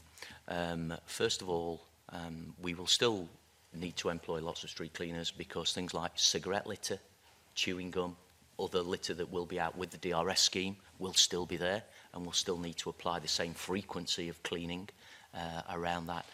There's a risk in terms of scavenging from bins, from curbside bins where people don't use the DRS, and people are just going to knock these bins over, search through the deposit return material, take that away, and the rest will be left on the floor. So we've got a whole sort of policing agenda around that. How can we prevent that? But also, you know, the litter will just be scattered around should that take place. A couple of other people had their hands in the air. Finn, you wanted to add something in. Thank you. Just around the glass, I know that Dumfries and Galloway have got I've had difficulties over the last few years with their curbside recycling, whatever. I'd like to ask, what assumptions have you made with regards to DRS within the new scheme you're going to roll out? Because there's still no guarantee that glass will be part of the DRS, and I think there's increasing concerns over impacts on that. So if the government was to change their policy on glass being part of the DRS, are the councils got a contingency plan? Yes, Philip McKay. With respect to the glass, the code of practice allows either glass collection from community bring points or at curbside. From our point of view, if we go for a glass collection at curbside, we would be looking to add a further route on or change our vehicles to multi-compartment vehicles. As Philip's referred to this, the issues associated with noise of tipping and things like that, and different weights within the vehicles for different materials, that makes it quite a hard one to mix with other materials. We'd rather keep glass separated because the Code of Practice requires you to separate it from other materials. So I think our view would be, presently, our design will be, if DRS takes glass out, we will have a small number of containers across the region that will match with the current Code of Practice, but the volumes will be small. The capacities will be small because most will be taken out by DRS. If DRS doesn't take glass, then we will simply provide larger capacity containers or collect them more frequently from community bring points. I don't see at the present that we would do a curbside collection service for glass because the Code of Practice doesn't require us to do that. Okay. So Sorry, Philip Mackay wanted to come in as well. Convener, I just want to pick up on the point on working in tandem with DRS that was raised at the last question as a supplementary. I think certainly for a big rural authority, the volumes that we expect to see moving, because we don't collect glass, are relatively small, 5 or 6%. I don't think we will see a significant change in our routing or the way we are actually collecting at the moment. A lot of our vehicles are returning home to depot because they've run out of hours, not because they're full. So there isn't much opportunity. If you take 6% out of that, it still isn't full. It doesn't really allow you to double a route up.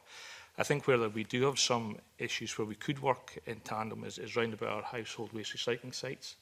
And can they become part of the infrastructure round about voluntary DRS return points? We also have bulking facilities spread out across Aberdeenshire that, again, could they be part of the logistics chain that allows the DRS material. Where you have previously had the kind of like bottle bins, that you might actually invest in putting actual DRS machines in there, working with the communities, working with retailers? I think our concern a little bit is the number of small communities where we have lots of small retailers. Yeah. And will each of those small retailers, excuse me, be able to actually comply fully? And is there an opportunity for us through perhaps our HWR sites, or perhaps through our school sites, which we haven't looked at in much detail, but to actually have community facilities that would help retailers actually meet that requirement? I think the bulking facilities is a slightly bigger question in that we're already bulking glass, and we have the facilities there to bulk that, to then put it onto bulking vehicles and move them further south. We wouldn't really want to see a duplication of that from the industry to try to replicate what we already have. So I think there's an obvious opportunity for us to work in tandem at that point. Okay. Claudia, you wanted to come in? Yeah, it was a couple of further questions for Craig, and just to pick up on a couple of points on what we've been discussing so far in this panel. I'm just would seek clarification, and this is neutrally asked, because I just don't know, why the quality of the glass that would still be in the system parallel to DRS when it's implemented would be lower, because I'm thinking about things like jars of pasta sauce and things like that. There's a lot of things that seem to be quite good, in my limited layperson view, good quality glass as well. So I'm just wondering about that. And I'm also wondering, because nobody's raised, with me anyway, but maybe with other committee members, but the issue of the scavenging before and where you get those examples from. That would be helpful. Thank you. Okay. If I can start with the scavenging first. So clearly we don't know because we don't run the system. However, textiles was a collection service that we offered, and the income from collection of textiles is quite high. But we have places and shops where you can take textiles and get a value for it. Yeah. So what we were finding at that time was that we'd have our day of collection for textiles, and private entrepreneurs would be in front of our vehicles collecting the textiles and taking that away and getting the income. Now, we'd only modelled smallly on that, so the financial income was relatively small, and it was just collecting a bag of textiles. But I think you can imagine a similar scenario if you've got a bin with lots of bottles in, which will have 20 pence, and North Ayrshire and has got areas of high deprivation and areas of poverty, and people will take that opportunity to try and gain some additional income. So My confusion is that in areas of high deprivation, surely people would be putting the things back, the bottles back, and the cans and plastic back into the deposit return scheme. So I'm just a bit confused about that, and I wondered if there was examples from other countries of scavenging. Right. So I'm not aware of any examples from other countries. Yeah. I'm relating to the textiles, but what was generally happening, that people were travelling to the more wealthier areas, where people were less inclined to take their clothes to bank areas. That's helpful just to understand it, yeah. Okay, and then you spoke about the quality of materials. Yeah. So drinks containers, by their very nature, are the cleanest recycling material, whereas a pasta jar or a jam jar or something like that will need washing out. Other glass materials that go in and other materials are, by their very nature, less clean than a drinks container. A drinks container, as we'll experience ourselves, you take the drink, it's empty. There's no residual stuff. It's not the quality of the glass, it's the... No, it's what I see, I understand now. Okay, I just wanted to clarify that, thank you. Samantha in, I've indicated a few times. Samantha, can you hear me okay? Yes, I can. Can you hear me? Yeah, great, thank you. Just a couple of points if I can. The point about scavenging from litter bins, that's something that is an argument that I've heard many times, and happily I can say that it's not the case in the systems, in the other systems around the world. There are actually some quite dignified solutions to the potential problem of having deposit-bearing containers in public litter bins, where a simple ring can be attached to the outside of the bin or around a lamppost, for example, where if, for example, you decide that you don't want to reclaim your deposit and you're actually going to dispose of it responsibly rather than litter it, you can just put your bottle into one of those rings, and someone else, I think the term used was private entrepreneur, they can come along and collect those cans, and they don't have to root around in bins, and that's certainly what we've seen in other countries. And as I say, it's a very dignified way of dealing with what is actually not a risk. Someone mentioned that there was a potential for jobs loss. I would refer you to a report that was commissioned by the Campaign to Protect Rural England. I apologise for that being south of the border, but it's a report called From Waste to Work, and it showed that overall a UK-wide deposit system would show a net gain of jobs of up to 4,300. My third point is that I'd just like to welcome the fact that Aberdeenshire Council are represented here. It's interesting to note that they were one of the first two local authorities in Scotland to vote unanimously to support a deposit system as far back as 2016. So I'm very glad that they're still contributing and being part of this debate. My final point really relates to this sort of strange anomaly that we have that we're sort of designing systems around what is or isn't a valuable material.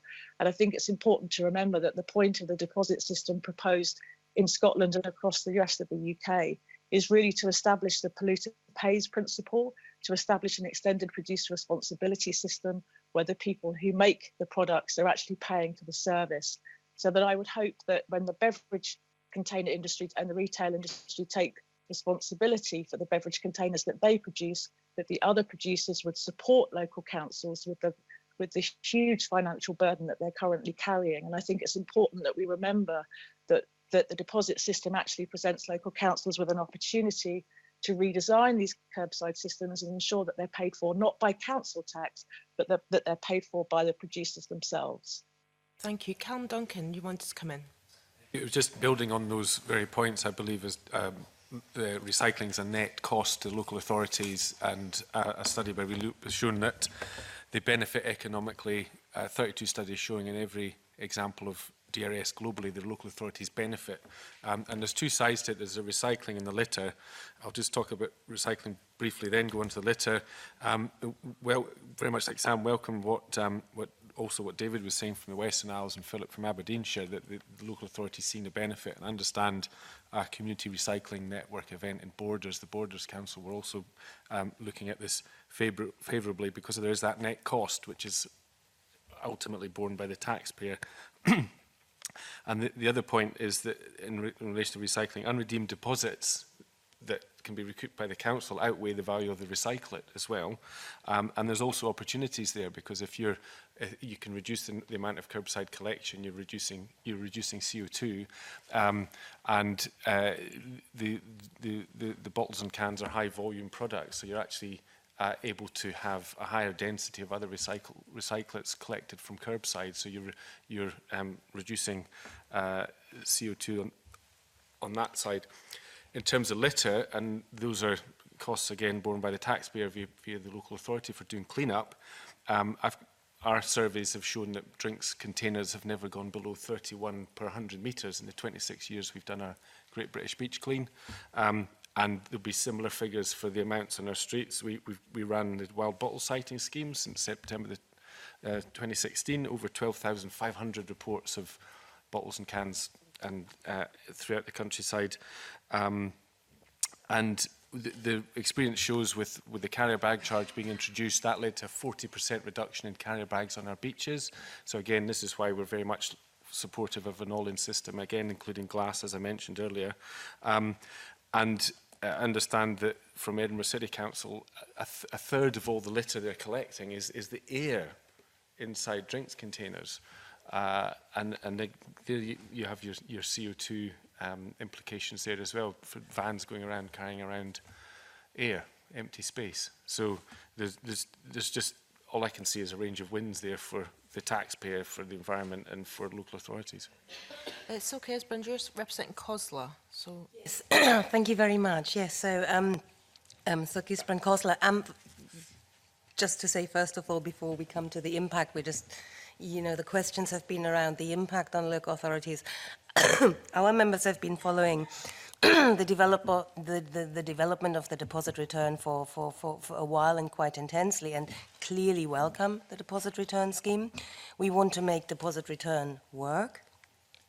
What we are clearly very aware of, and this is, I think, what's been discussed here with regard to the impact, that we want to be very clear how deposit return works along the curbside recycling, because retrofitting a DRS system into a quite sophisticated curbside recycling clearly is the challenge.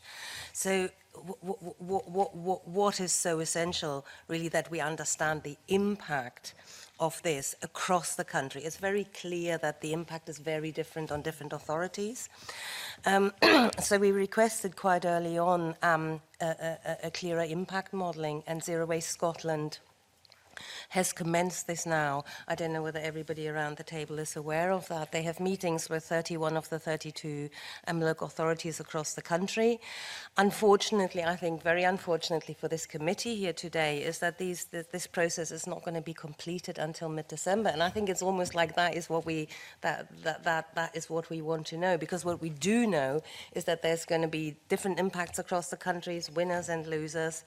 But it is that detail that we need. So some of the initial findings start to indicate what has been assumed for a while, that the challenges clearly vary from urban to rural authorities, from the different systems that are being used across the country, and there's a reason why the different local authorities have had such different systems, because they respond to their local opportunities and solutions.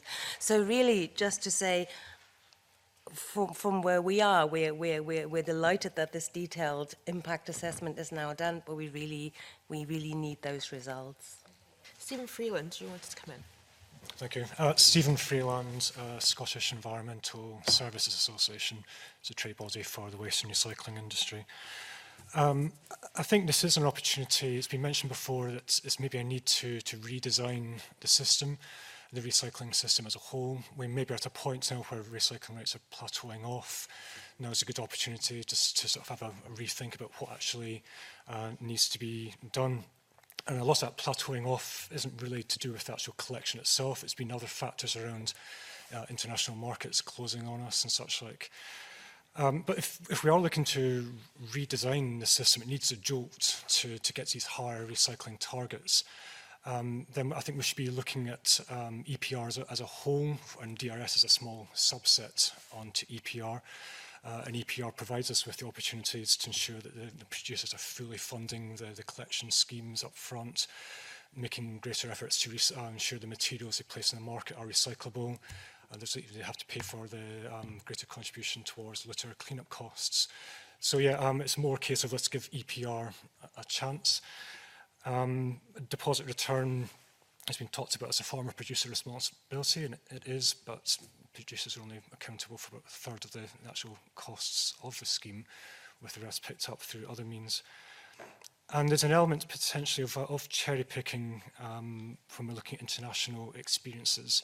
There's talk of there is maybe no evidence of scavenging in other countries because other countries don't have a curbside recycling bin. Their DRS is their model, so there isn't the temptation to go to the curbsides and to scavenge around for DRS material.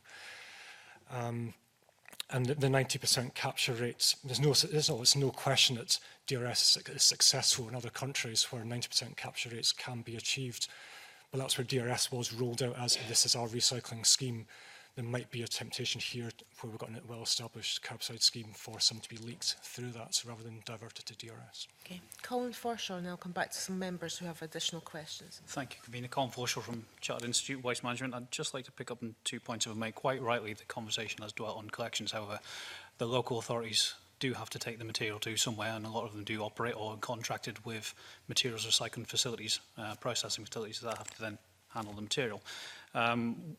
CRWM is aware of one client who has modelled a drop of 5,000 tonnes per annum of in-scope material that would be diverted into a DRS scheme through their impact modelling.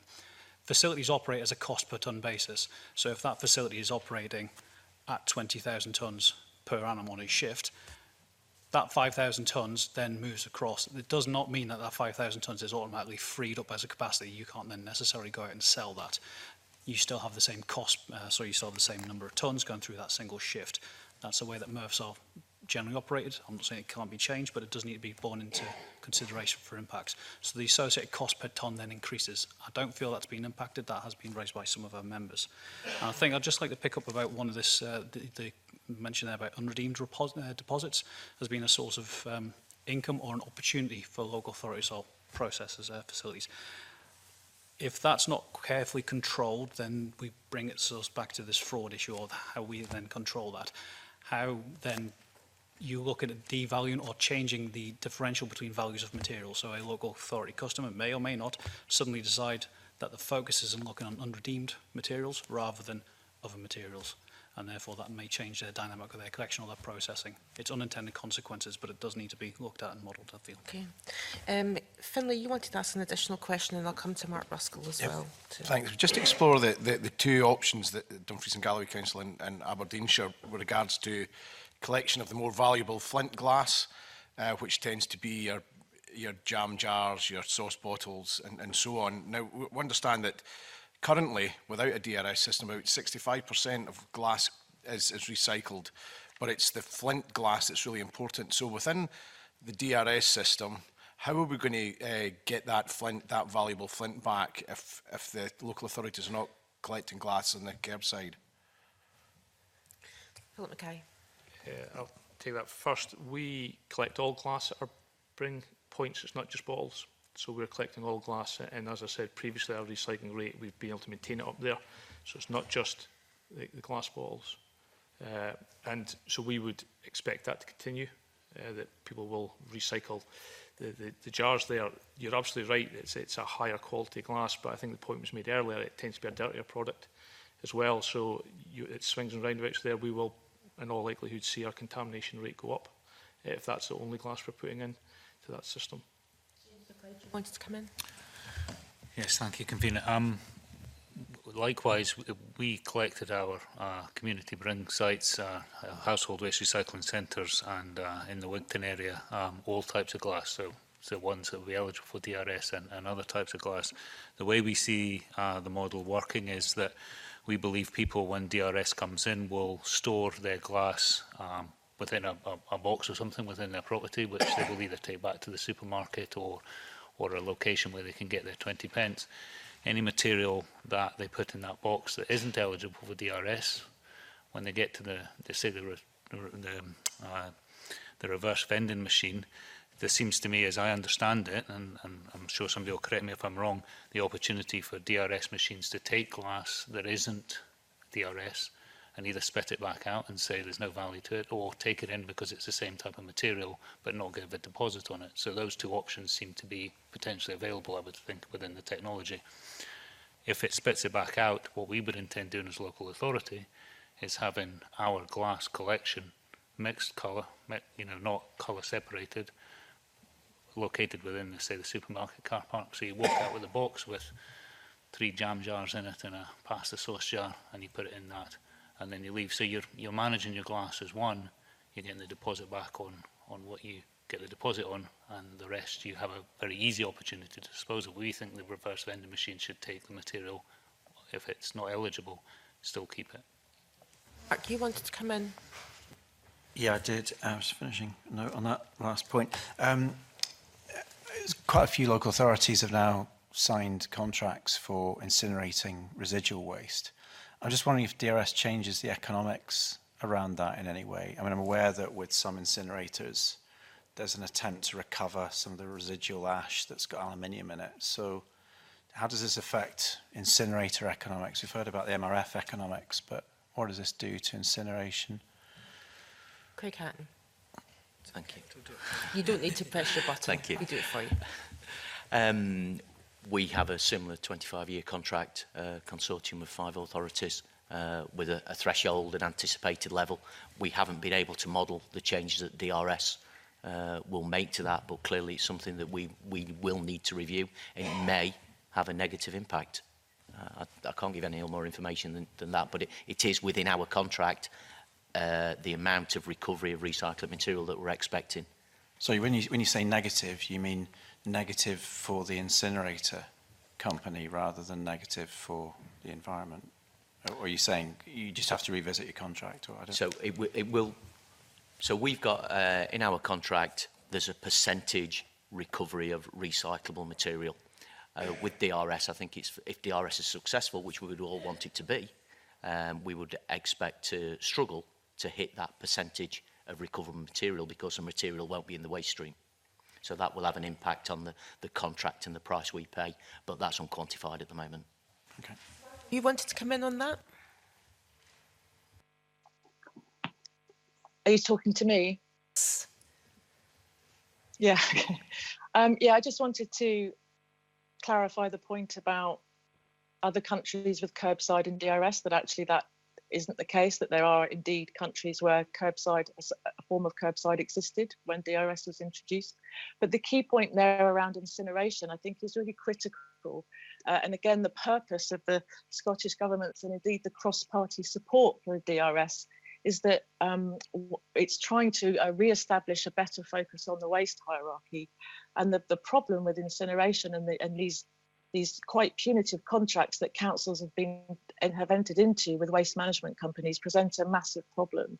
And I hope that the advancement of a DRS will go some way to resolve our reliance on incineration. And when you consider that Suez, just south of the border in the northeast, just under a year ago announced a £150 million investment into its 7th incinerator, presents a real problem. And I think what we should be asking is how could we attract investment into Scotland, into recycling rather than incineration? And we've talked a lot about recycling rates, and obviously they're often conflated with collection rates. And what actually comes out of the MRF is not what we collect at the curbside. And I think what the DRS offers Scotland as a whole is the opportunity to be capturing a high volume of high quality materials, which it can then recycle within Scotland and attract investment and create new jobs in Scotland.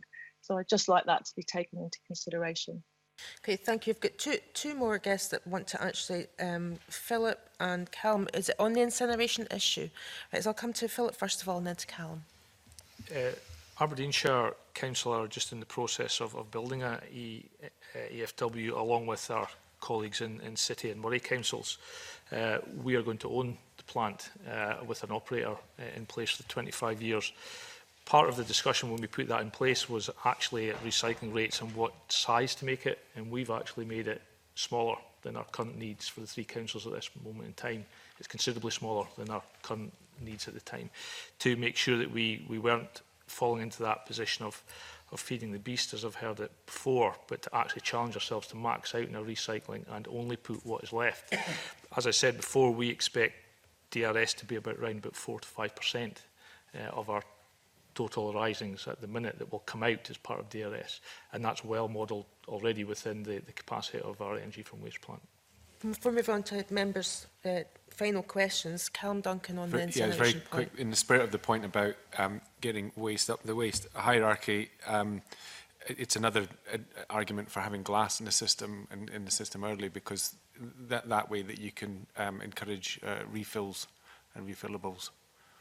Okay. Claudia, you had a question. Thank you, Convener. I had a very quick supplementary, but I was going to actually ask as well about cross-border issues, and if that's okay, or if you'd rather I waited back on that. Do it all at once. Right, so in relation to curbside recycling, my understanding is, and I'm not going to quote figures because they've been challenged, but that there's a significant amount of households in Scotland at the moment who don't have curbside recycling for all sorts of reasons, which we don't have time to go into now. But is there any implication in relation to those that do have curbside recycling or those that don't? And I don't know if you wanted to comment on that at all, Silke, or if anyone else did. And then I'll ask a quick question about, if it can be quick, about cross-border issues. Silke, did you want to comment? Yes. We don't have definite figures. That's why I think it's quite exciting, sort of like to look forward to the outcome of the Zero Waste Scotland modelling that is being done. Some initial findings point to the fact that those possibly were the most strongest sort of like sorting mechanisms might benefit least almost from a deposit return. But these are initial findings. We don't have full figures yet, but we'd be very keen, you know, once we have got clarity on this to take that further. And on your cross-border issue? Yeah, in terms of cross-border issues, not very many, but some organisations and indeed individuals, I represent South Scotland, have raised the issue of concern about cross-border implications of deposit return scheme here and the complexity of that. And I wonder again whether from a COSLA perspective or from certainly, without wanting to put you on the spot, but from Dumfries and Galloway perspective, or we haven't got Borders Council here today, but if there are comments just around the table on those issues. James McLeod, do you want to start off being a Dumfries and Galloway representative? I'll give it a shot, Convener. I mean, yes, I think obviously the issue probably doesn't lie with the local authority directly, but does lie with the businesses, those close to the border, and perhaps Gretna then becomes not a wedding venue but a deposit return venue.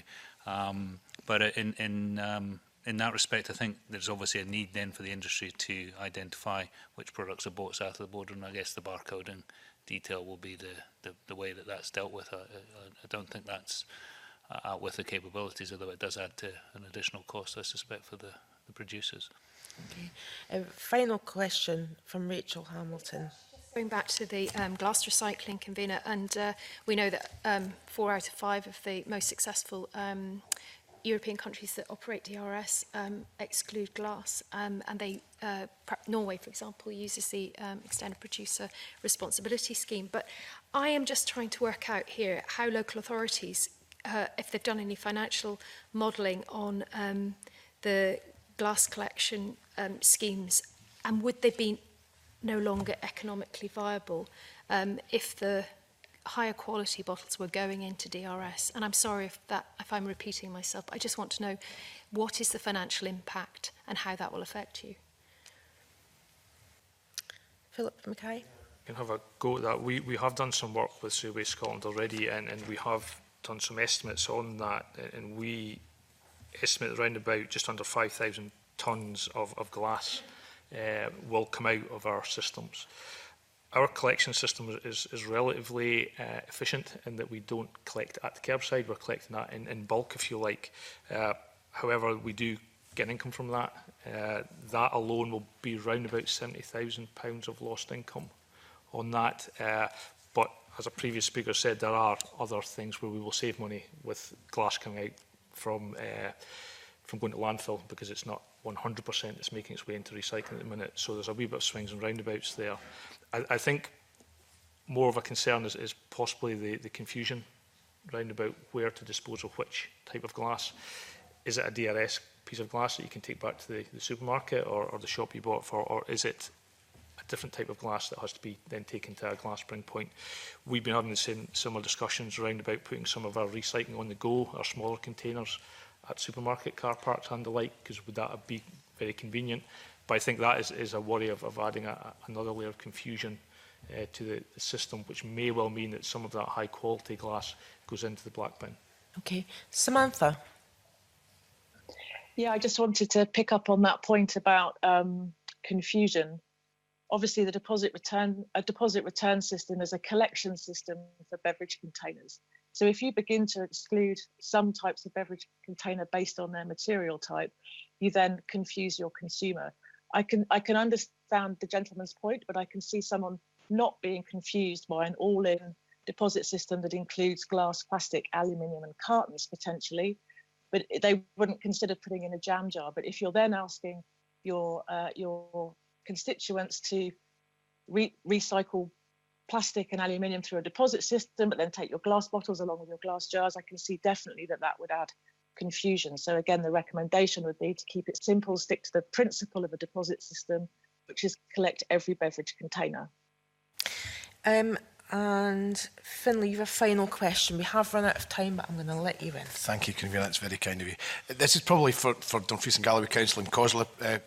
In the past, changes in government requirements through regulation, whether that's for curbside separation or recycling or whatever, have had an impact on long-term contracts that councils have had with waste companies.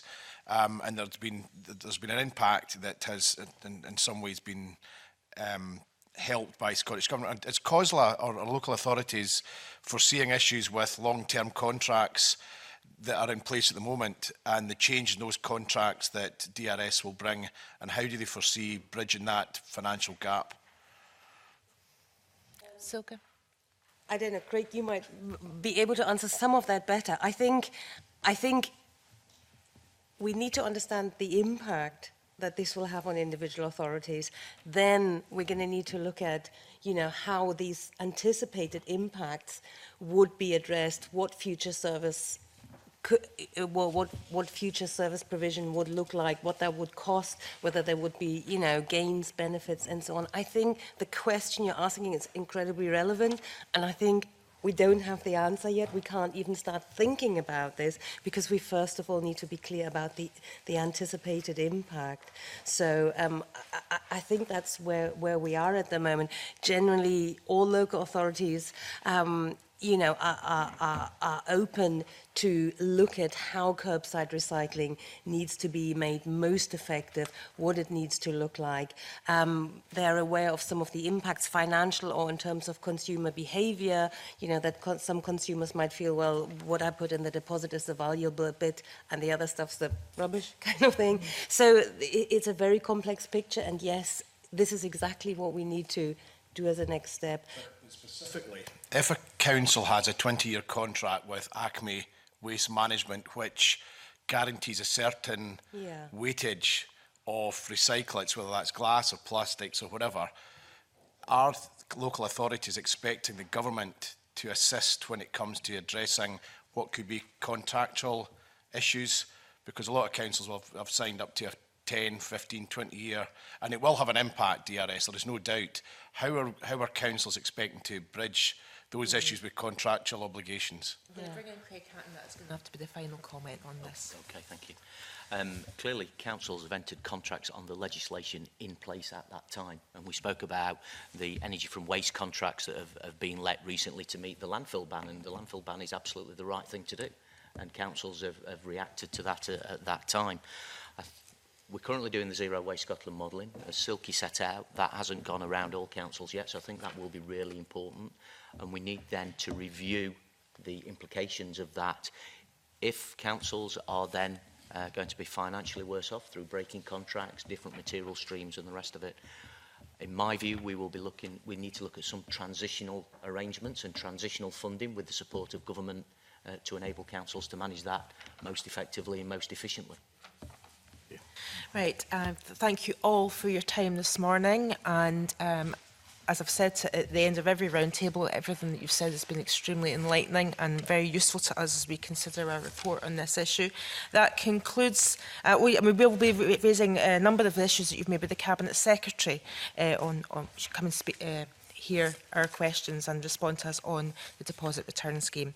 And that concludes the committee's business in public today. Its next meeting on the 19th of November. The committee will hear evidence from the Cabinet Secretary on the proposed deposit return scheme regulations. We're now going to move into private session, and I ask that the public gallery be cleared as the public part of this meeting is now closed. I'm going to suspend briefly to allow witnesses to leave. Thank you very much for your time.